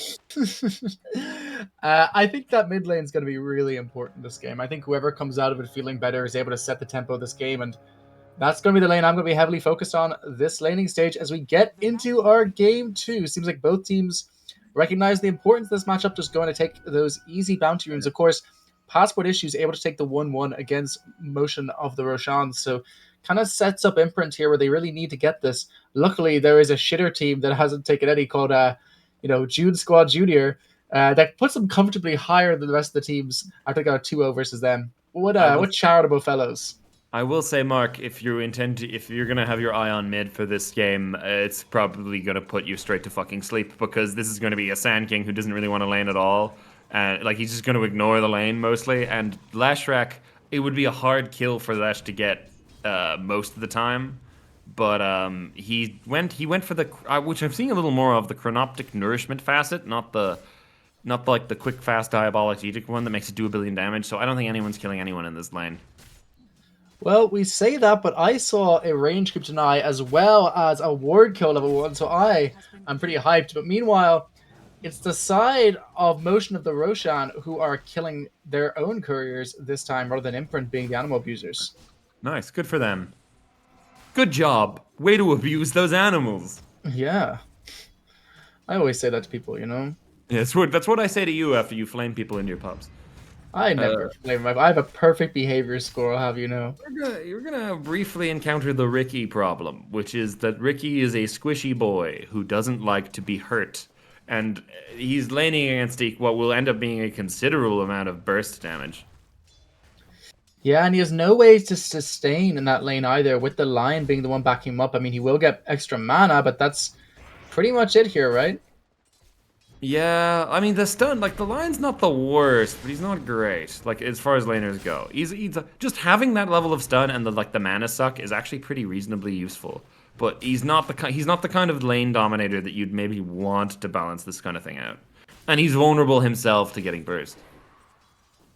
Meanwhile, in this top lane, though, looking pretty damn nice thus far for this Axe. 11-2 already, and placing out all of these DOTs onto the Shaman. Has the Fire Spirits in just a couple seconds if he so wishes to use them. Decides not to this time. Ooh. Yeah, Shaman's having a bit of a... This is what I was saying, like, that they're if they get a solid go, right, then it's really good for, like, it's a good duo of Ursa and Shadow Shaman. But if they're just trading like spells, then they're not going to win a war of attrition here. Right, and actually, this is going to get worse when the Phoenix and the Axe get level 3. I think this is going to get kind of terrible. But at the very least, Asgrav's getting some farm, so we'll see. I'll keep an eye on this one. Seems like there could be a bit of a war over these two gummy bears at this 3-minute mark. They do break that mana suck coming out from the line. They get the stun out coming out from the Spirit Breaker. Lots of right clicks as well. Has the stun ready, charges it up. Doesn't quite drop it yet. Holding it right now in key and gets stunned up instead. So he's not going to be able to get up in time to this Ricky. Another courier. Use another courier. Oh, and they do kill off the Phoenix. Top lane. First blood going to Asgrav. And Muesli going down to the bottom lane to Key. Really good. Like they clearly just got separated. I don't know how the Phoenix dies there. And there's another one. No. Yeah, that squishy boy Richard is just not well suited to this amount of magical burst. Like he's low HP, like typical like Terrorblade-esque low HP high armor hero. But also his big fatal flaw. Oh, it looks like Asgrav's gonna get jump caught. in here. Asgrav I think just dies to the spirits here, and indeed down he goes. But he got the fly out first. Nice use there of the last hit onto the creep to get rid of that battle hunger on Brian, so he's actually going to be okay here on the Shaman. I mean, he stopped before he shackled Kid. You don't understand the mechanics of Div 3. That's sick. Yeah, crazy. Well, damn. I'm fairly certain. I'm not 100% convinced that was even intentional. I think that was a pretty considerable misplay from the Axe. Just because he's like, there's one creep on low health. You just wait for that to die, and then maybe Shadow Shaman goes down. But See, to you guys, between games, Faith Can goes, Mark, I think I'm being too negative. I should be nicer about people's plays. And I try to hype yeah, the but I'm play, and not. But he's I like, know it's like I can do I this. don't think he meant it, and he sucks, and his Like, dad's gay. And... wow. Every time that does not get credit for me. He does not get tag. He does not get like it's not impossible. He did that to 4 gold. Seems like there's going to be some issues here with the stun coming out from the line, as well as the follow-up hex ready to go. He doesn't even get the bounty in the end, and now the right clicks are running out on him, as is that blood grenade, which means they're now going to lose Conkabar on that big old cow, so equaling up those kills across the lane at this point. Yeah, I mean this is kind of the same thing that happened before, where these lanes are really unpredictable. I don't know. It feels like there's a lot of skirmishing. It's very hectic. Indeed. I don't know why. I don't know why Spirit Breaker died like that there. To be honest with you, but it looks like he's gonna turn it back around because I don't think. Yeah. He can, Jumping onto the line. There's not much they can do against this. The double edge means they do lose that line. Epona going down on the line there in the bot lane. And meanwhile, switch back to this mid lane. A very nice start for PK, just clearing those waves on this SK. And he has the ultimate. He's charging up. Bunk, bunk. Nice. Just doing a little bit of a PK flame. He's gonna get the 6. He's just daring him, but he daren't. Might end up being with the Sand King is advantage to win this fight for the rune though, because of the build on the Lash. But it looks like he's bringing in some reinforcements in the form of a fiery bird. Indeed, and the Fiery Bird does not guess right on the 50-50, so PK starts walking down towards that free Arcane rune of all runes to get as well, so that would have been one they would have really liked to have gotten here on that Leshrac. They go for the rune here, but the bash out of the circle means they pick it up here on Connor. Huge skill once again in Div 2, but now the follow-up stun coming off a line means that now it's the Centaur in some trouble, but he gets off that stomp and the double edge, killing off Muesli on that line. They bring in the Phoenix bottom instead. They might take out Connor, and they landed as well onto the Centaur. The ticks are raining down. One more right click. Out comes the blood grenade and the sun ray. That's going to be a dead Centaur, and the stun means that it's a dead use of that Spirit Breaker too. And that might be Wisdom's. Because that's 20 seconds. Like they won't respawn on time for that to contest the Wisdom Shrine. So I think that was kind of a considerable misplay.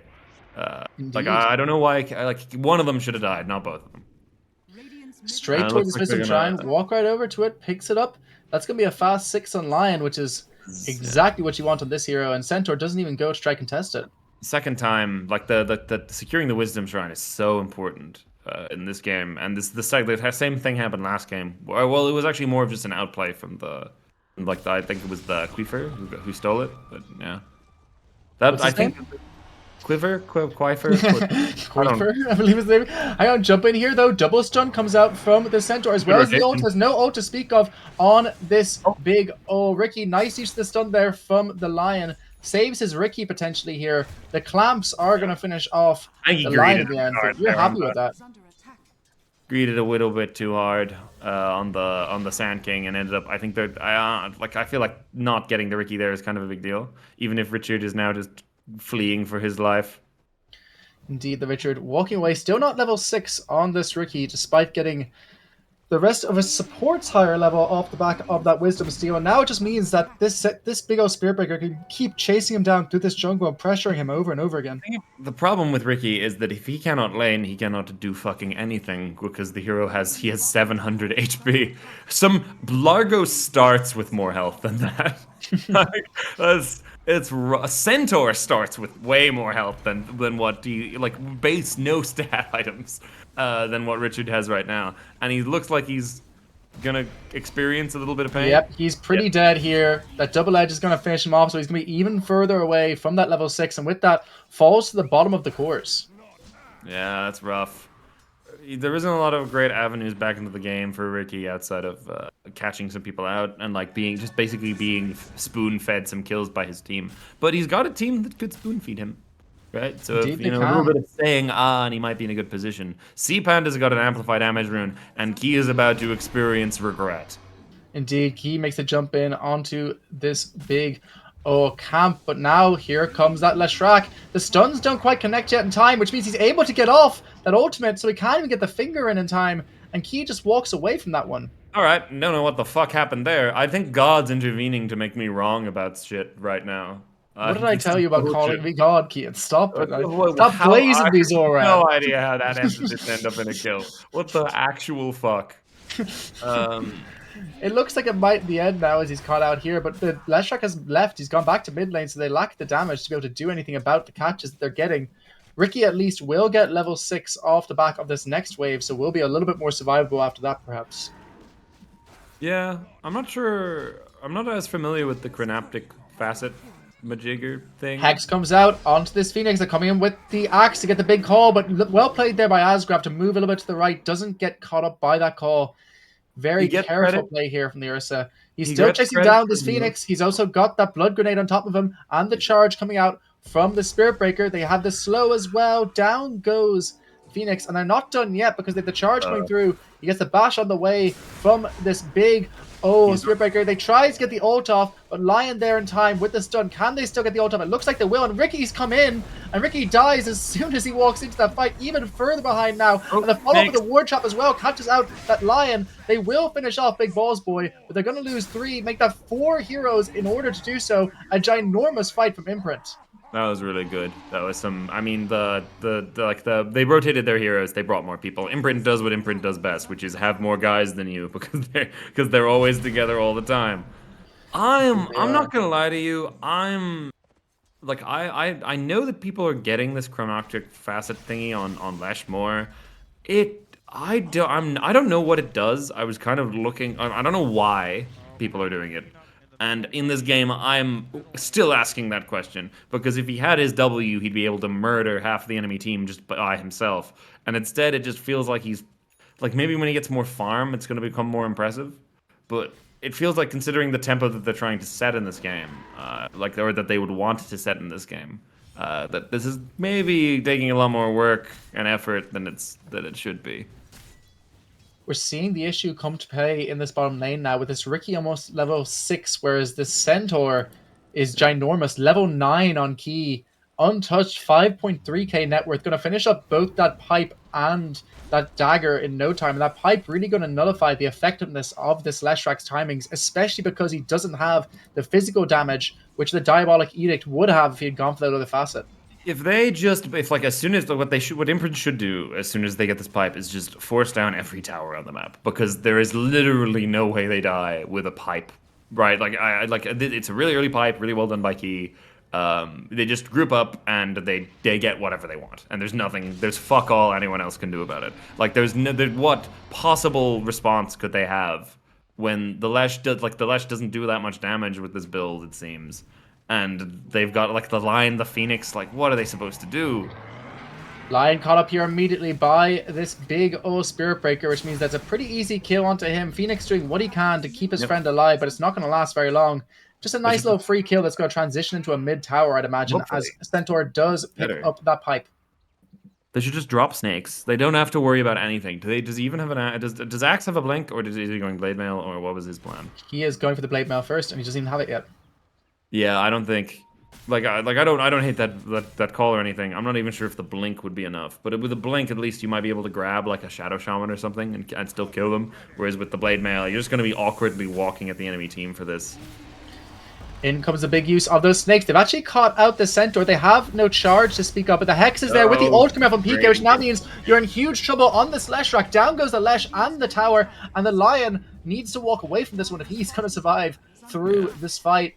Another big fight for Imprint as they take a 4k lead at the 13-minute mark. The saving grace here is that without the snakes, they're actually pretty bad at pushing towers. But so it's they're not going to lose everything immediately, is what I mean. Well, it looks trying to protect the stacks I'm not here. even sure if he is on the side of motion, but they still have PK with that blink dagger, able to jump onto the back, and there's that, once again, the use of that pipe means they don't have any damage, and look at all these creeps killing off the getting their revenge. Doing so much damage, saying, stack us, we're stacking you, we'll too farm many you together. ancients. And instead, it's the axe going down, they bring in the Leshrac, they still have the pipe war though, which means they aren't able to kill off any of them. Instead, it's the Ricky who's in trouble, getting right-clicked down by this Ursa, down he goes, and there's no egg to speak of either yet, which now means the Hex is able to come out onto this Leshrac. It's a team wipe for Imprint, and they take a 6k lead at 14 minutes.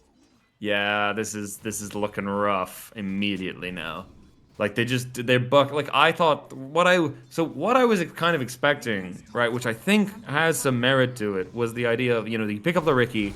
The lane doesn't have to go well so long as he's like engaging in these team fights and fighting a bunch, and then you have like a Lesh with the W facet that makes it that like does it extra damage and is pure damage, and I mean, you kill stuff constantly. You play a really fast tempo, and I can see it really working. And if you have that facet, it's pure damage. You don't need to worry as much about the pipe.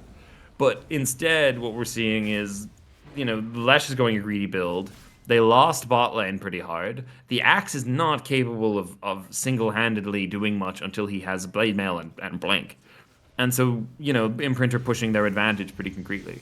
And honestly, there's nothing stopping them from just going for the tower top again. So I feel like that's what they're revving up to do. Ricky is showing in this top lane. They do spot him as he Classic gets that last mistake. hit. That is a dead Ricky. He goes to the Hex immediately on the you'd Shaman. think at this Follow-up as point well. he'd learn not to be a hero on the map. He Yeah. You'd think he'd get it, right? With his 868 health points. Incredible. That Now is quite a weak hero. Whoa, boy, someone get this guy a fucking protein bar, because this guy is looking lean in a bad way. He's looking like me trying to bench just the bar at the gym. It's not great. I am also worried about his health. Kate, you never told me you're worried about my health before. What do you mean? What are you I concerned felt like about? Pick a best- card, any card. Yeah, this is the best way to communicate that to you. I can only be emotional in instances where there is a loud audience and I've got my commentator voice on. I'm the Ricky? Yes, the Ricky It all was makes you. so much sense to me now. They have no Ricky detection almost because dead they're again. I take He can't keep everything getting away with I it. said about Imprint back. Literally everything I've ever said. I hope they lose this game because they didn't have Dust there. At least they still do manage to take out that Phoenix, which is a really important kill to get. Quafir has not been able to get off, or Queefer, I believe, as you called him earlier, is not able. I'm really sorry. I hope that nickname does not stick. Queefer, bottom lane. If this was secondary school, that's the kind of thing that would stick with him for the rest of his life. I'll give you a bit of lore here. There's the POS 1 player of June Squad Junior, Mr. Ellie, once in the science class, was very confident to give an answer. The answer was microorganisms. He was off by a syllable. He still has never lived it down. Yes. So it feels like it's going to be the same for Queefer. Uh-oh. Yeah. I think you just do like Ian. I mean, his name is actually just Quethir, right? Like it's Quafir. Quethir. I don't fucking Kathir. Kathir. I don't fucking. Ricky Richard's getting the TP out, queefing out of there. He's got all the way. Yeah, Ricky's got up to 912 health points. Uh-oh. Oh, here comes the bull. Does Right. crash into this Weaver, but doesn't manage to say this Ricky, but doesn't manage to come up. And meanwhile, dying is this Lion. They do have the Phoenix behind to try and stop that Blink Dagger, at least temporarily. He has the pipe up, though, which means he will get the Blink in just a second or two. Muesli is gonna get. Uh-oh. Stinky. Also, if you want my bet on hero that will grow in stocks and hero that will go down in stocks, Shadow Shaman just feels better than Jakiro in basically every way in this context. Yeah, I kind of want to play it after watching this game. Jakiro is like, I think they like that's not to say like I think Jakiro is incredibly good at winning a lane, but if you're not focused on winning the lane, or if you don't feel competent in like pushing that kind of advantage, I think he's actually not that great. Right, it's all in. Like the hero's just he does a shit ton of damage. He's not useless, but it's the lane stuff that makes him good. And if you're not using him to that advantage, which is hard to do actually, like genuinely, as annoyingly stupidly good as the hero is, it's not like there's a certain level of competence you need in order to win a lane really convincingly, and to be able to push that kind of advantage. But Shadow Shaman, you just click the per thing and the man is stunned, and he's never not stunned. And that's it. After that, they walk towards this pit. The Roshan with the Ursa in your lineup going to be butter, especially when you have that Centaur to tank it up. Although Centaur taking considerable damage here, he's going to go, okay, maybe not tanking that much quite yet. So both members of Imprint kind of struggling with this one. Seems like they're going to get the stun that they need to take down this Rosh now. And it doesn't feel like anyone's in a position to try and stop this one from happening, except for Rosh himself, who is doing his darndest to make sure that this is a disaster for the side of Imprint. Here comes the slap. Oh! Close one there for Key. Never in doubt. Richard is currently farming a jungle camp in the slowest a human being can possibly farm it.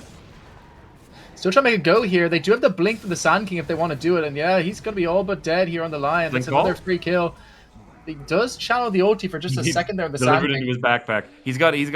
He's smoked up. They could actually, if they catch someone off guard here, this could be a they've got. I have a sneaking suspicion Imprint are about to catch a 5-man call, just out of sheer recklessness.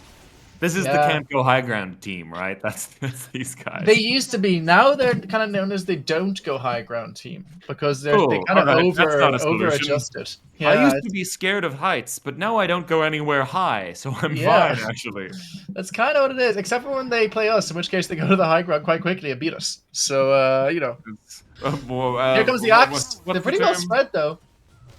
And they catch up the smoke, and instead it's the Axe who's caught the start of this fight. They still haven't seen an egg from the Phoenix yet, but it feels like in this fight, nice use there of the stun to stop the SK ult. Probably should have channeled down on PK before they went in. And now taking a decent fight here on Imprint potentially, but the egg is so far away from the fight.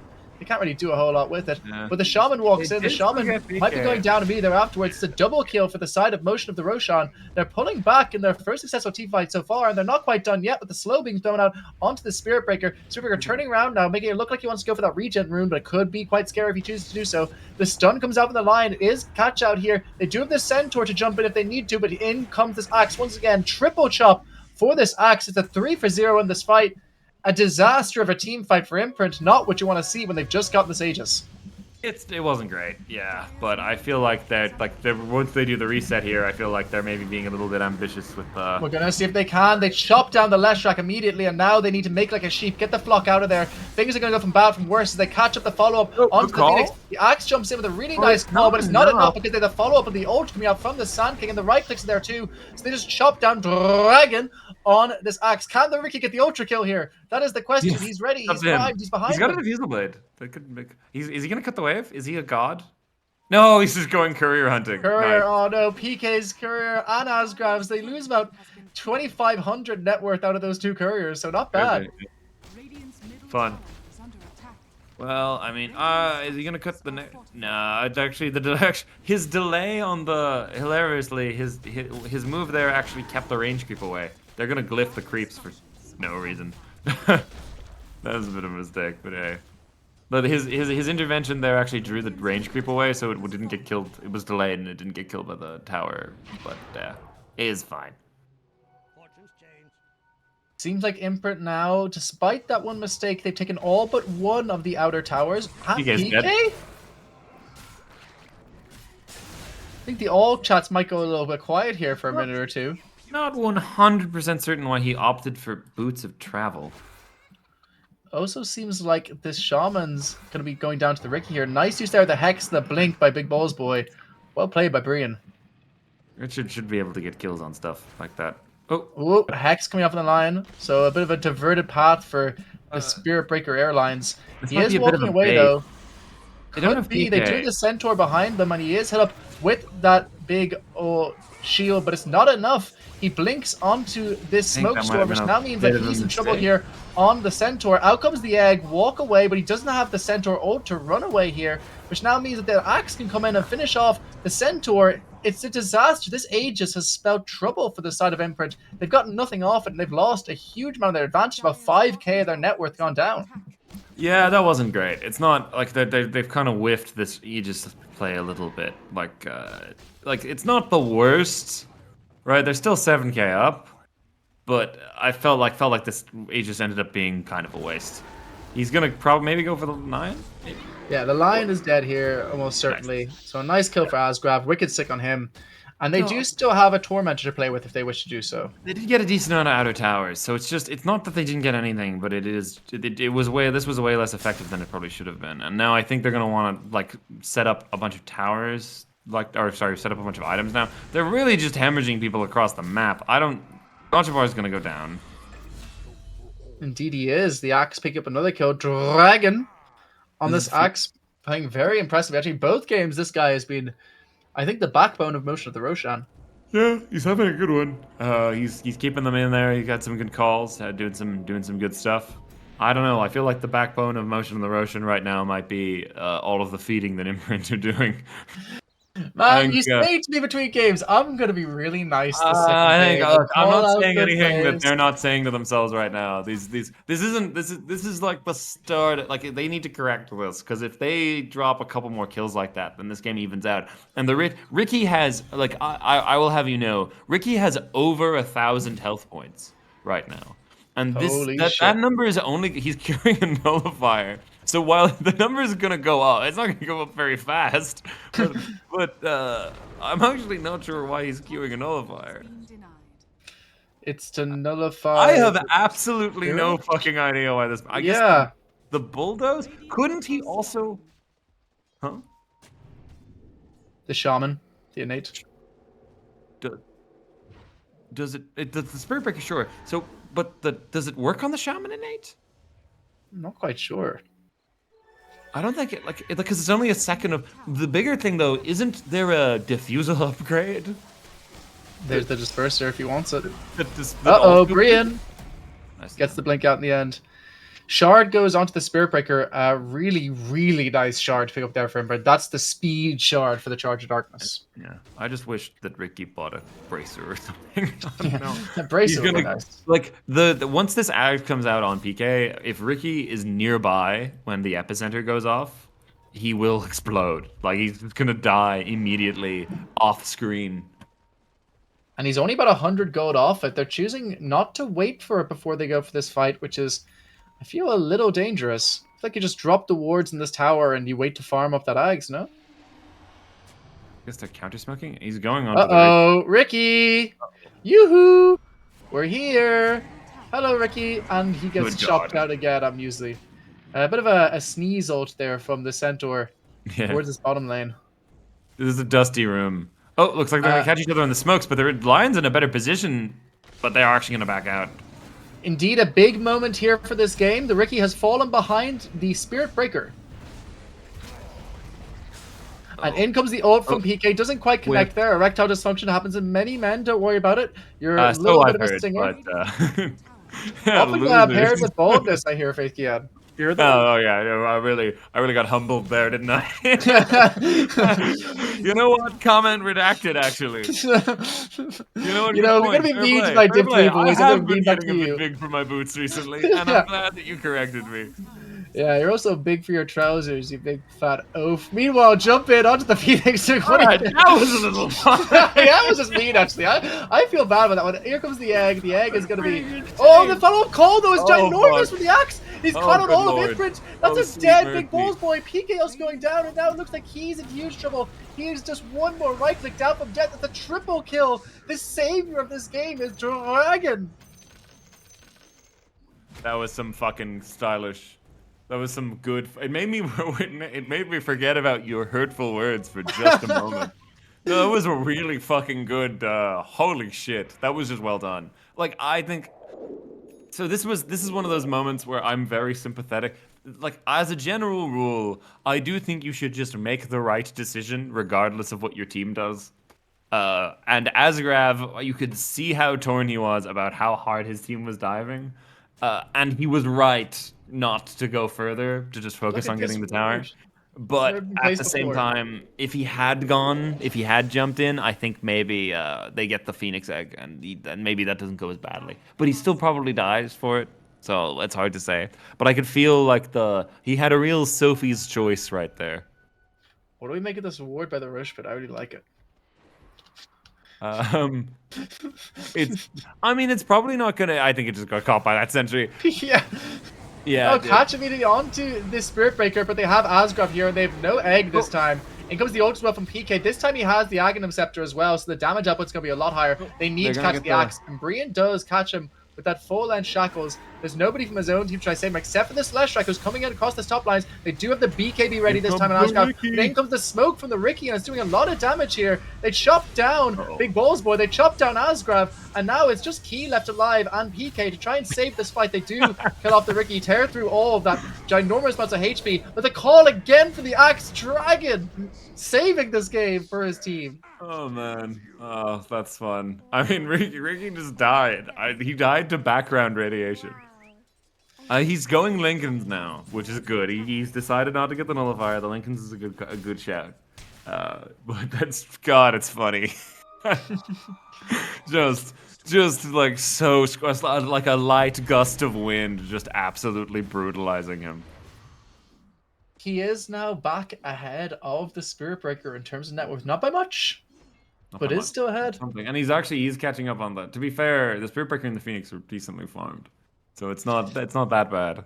And once he gets the Lincolns, he won't just immediately die for showing up in a wave, necessarily. So that's good.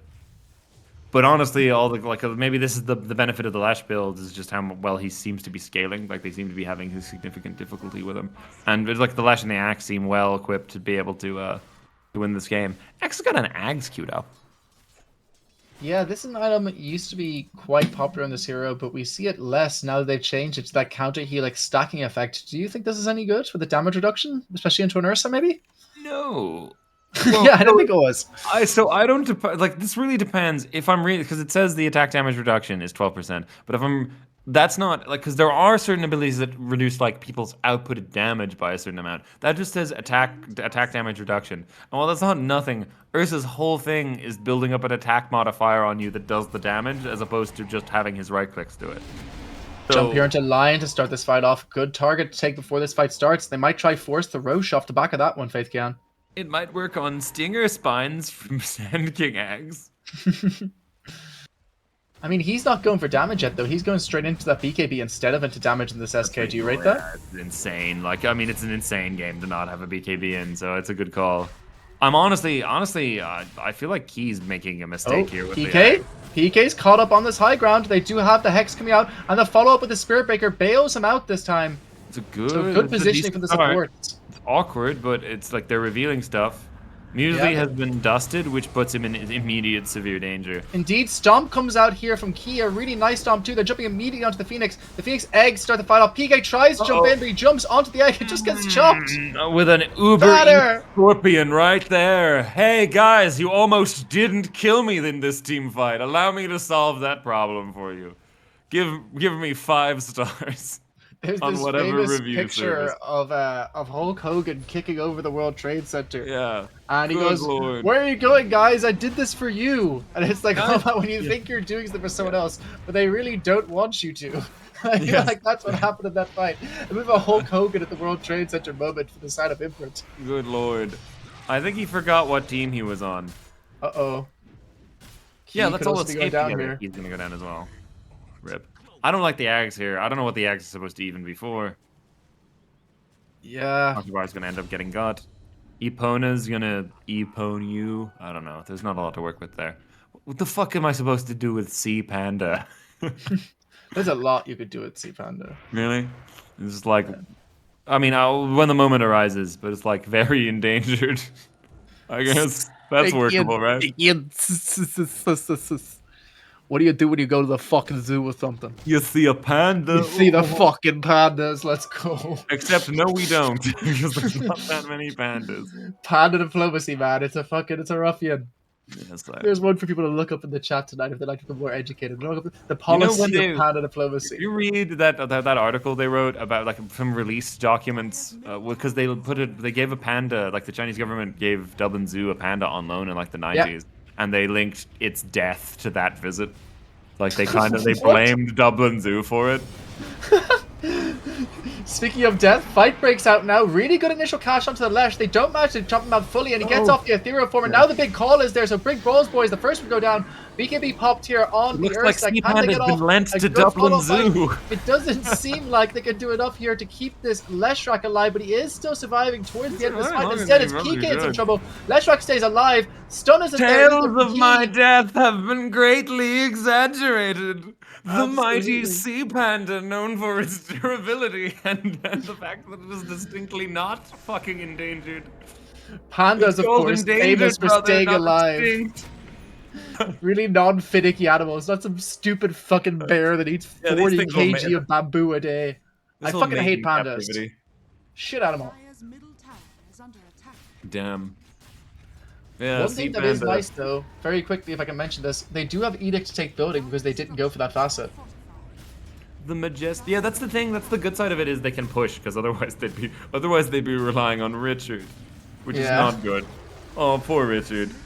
It does feel like they're winning in spite of him. Because Yeah, of a him. I little don't think we'll bit, be seeing right? another That's Richard what I soon. meant. That's what I meant when I said that there weren't a lot of bad options for that carry pick. But they found one. They probably went with the worst one, but it's a credit to their drafting that that still did not have that much of an impact. In comes the call from the Axe. It's onto Key. The damage just doesn't look like it's there for him to be able to cut through any of the heroes of the side of motion of the Roshan either. They try to get the initial jump on this Phoenix, but he just manages to fly away. So Imprint lose a lane of racks and gain nothing in return. And the Aegis is still up and ready to go. This Leshrac. It's like there's just so many of the cores are quite underfarmed relative to the supports. There's not a lot of damage on the side of outside of the Ursa. There just isn't a lot of damage. Like the Sand King is not pumping out enough. And now like the Ursa can maybe burst somebody, but the counter initiation is really dangerous.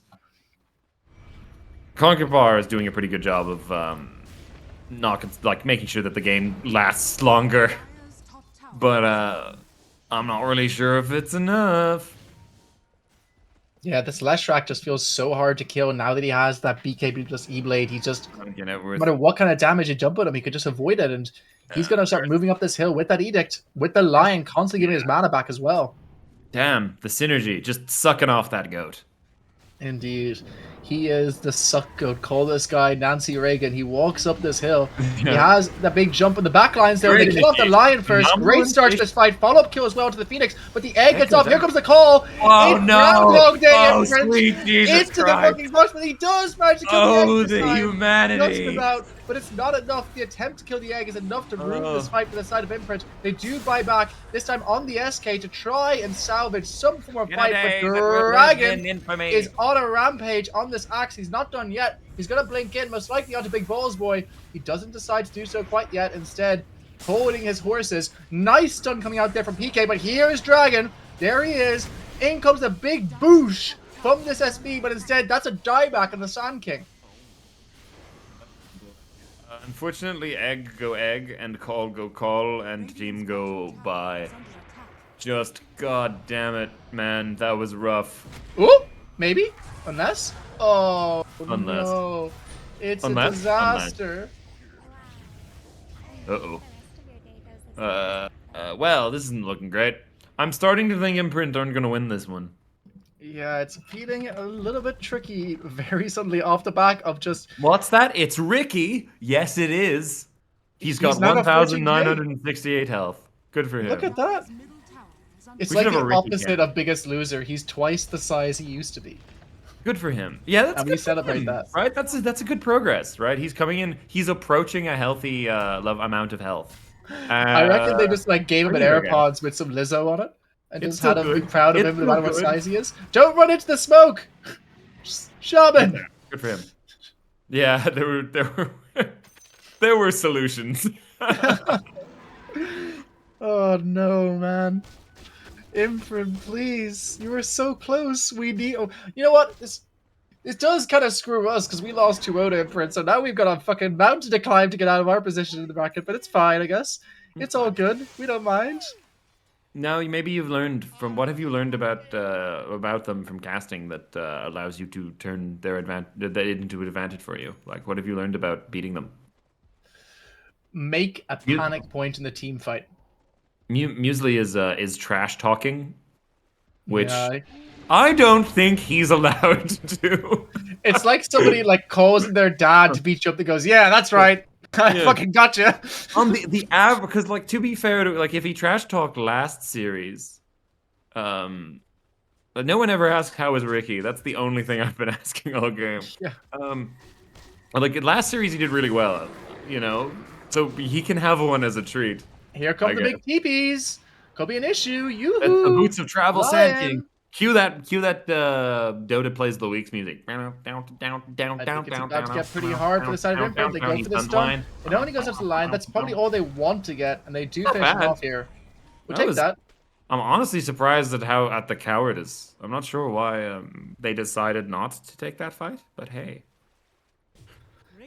That's good. They're gonna get Tormentor. Yeah, pretty free one here. Let's see who doesn't have a shard yet. I assume the Centaur probably.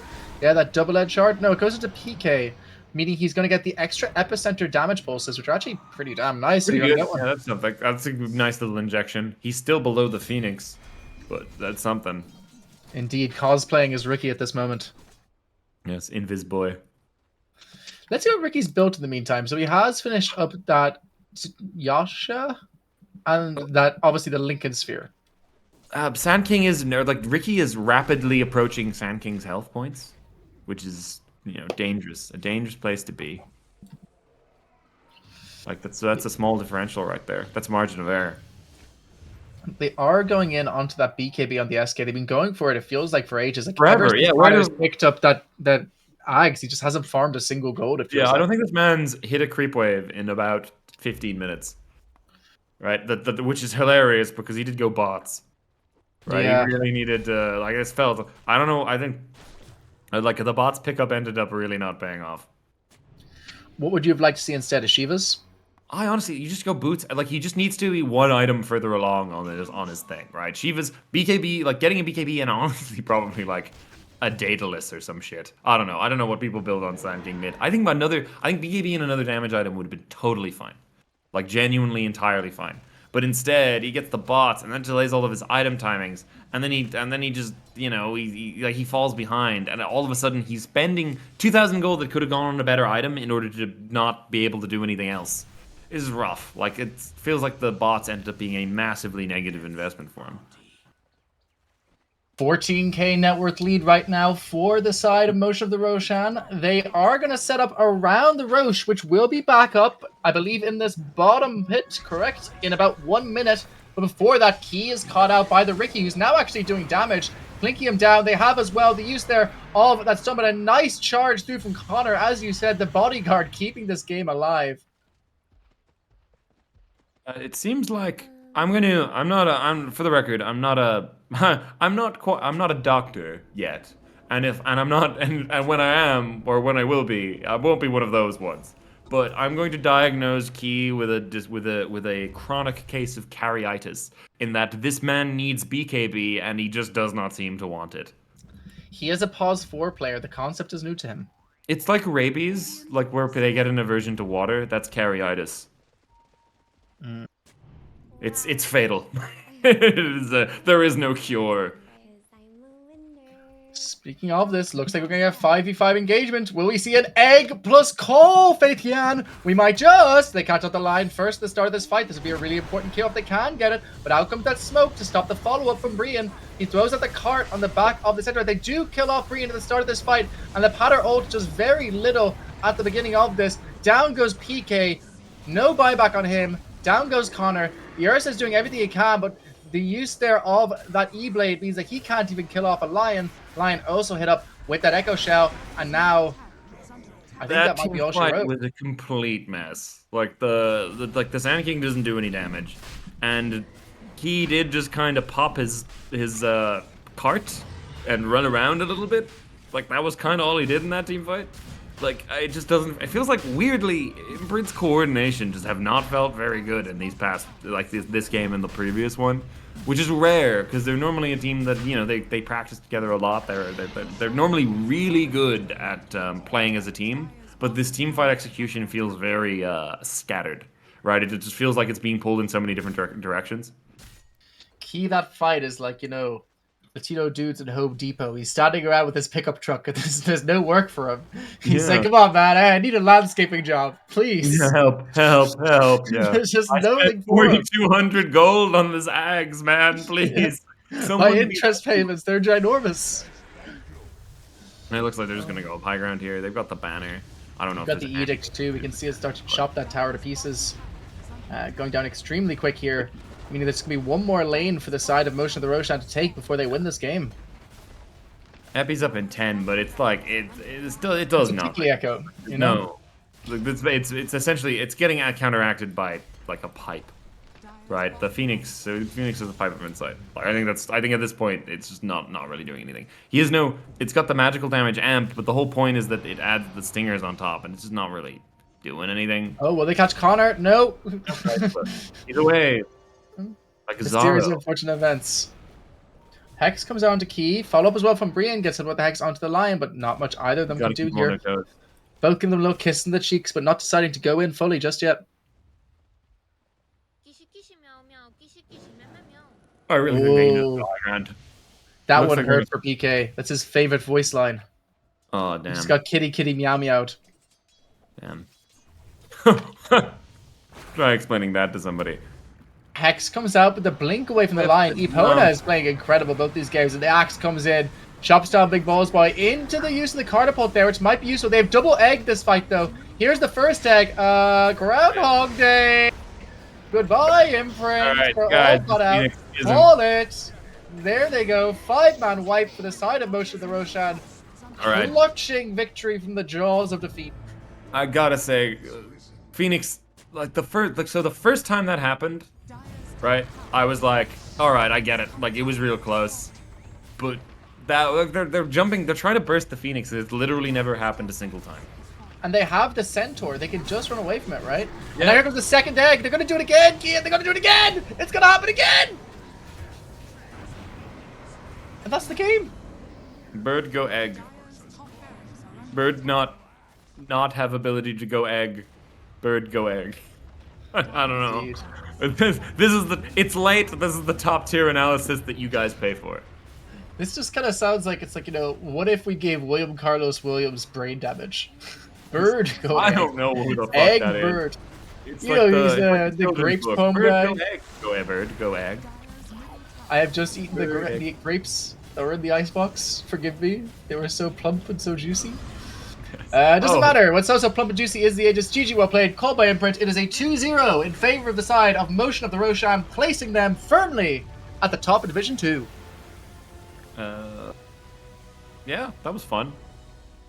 Indeed, it was. Motion of the Roshan. I like showing like some real strength here, like some really like some coherency to play as a team. Like they like I like kind of like their draft ideas a little bit. I think the Ricky did not pan out, but like they could have picked kind of anything there. I think it was just really well played by them. And Imprint showing some real signs of potential, but just not really able to make the team fight executions happen the way that I think they needed to in order to make these games victories. Indeed, and Imprint gonna be feeling pretty sore after that loss. I mean, the first game very much in favor of Motion of the Roshan, but that second game, it felt like it was their game to lose. That one big fight bottom, just catapulting themselves into a series of unfortunate events, ending up in this loss, and now places them a fair bit further down this table than they'd like to be with most of their games played. There's one more game in the pocket for them. I can't wait to see their Imprint scores. That's going to be us for this evening. So Faith Kian has no opportunity to bitch about his Warlock score. Thank you so much. That's fine. Don't worry about it. Everyone in the background that makes the tournament work. Thank you so much to Taylor for his stalwart work. I know he's not listening as he is on a cheeky night out with Maniac. But if you guys have decided to spend your night out watching this, you're both sad, but love the pair of yous. Thank you so much as always to Auntie, guys. If we could see some serious love for Auntie in the chat. Auntie suffering a migraine tonight, but has stayed through listening to fucking me and Kian yap for the evening. Worst two idiots. The worst two people you can get for that situation. So thank you very much, Auntie, as always. Observers are the backbone of the community, and we really do appreciate it. Folks, if you're new here and this is your first time dropped by the stream, 2 quick notes for you. First things first, we have a Discord where you can find friends to play with, meet new people, have a great time. Do get involved. I have met some of my closest friends of my late 20s as a result of this community, and you too can do the same, especially if you're new in Dublin. Do join in, and even if you're not from Ireland, you're still more than welcome. The next thing, and this is the big one, we have a LAN coming up, a big LAN taking place in Belfast. The Irish Dota 2 LANs are going to be a little bit different than LANs they used to. We have very competitive teams made up of mostly Immortals, but we also have lots of other teams who are just there to have a good time and really good socials almost every night. So if you want a really social, fun Dota experience, that's available. If you want a competitive top-tier tournament, that's also available. It's taking place on the 18th to the 19th of April at Reboot Cafe in Queens in Belfast. Flights to Belfast from most European countries are actually very cheap, less than €100 from most places in Northern Europe, and the hotels are considerably cheaper than Dublin. If you're interested, please do join the Discord or go to dota2ireland.com. That's dota2ireland.com. From myself, Ron and Tel, from Andy, from Faith Kian, have a lovely evening. I hope you enjoyed the bank holiday if you're Irish, and we'll see you later.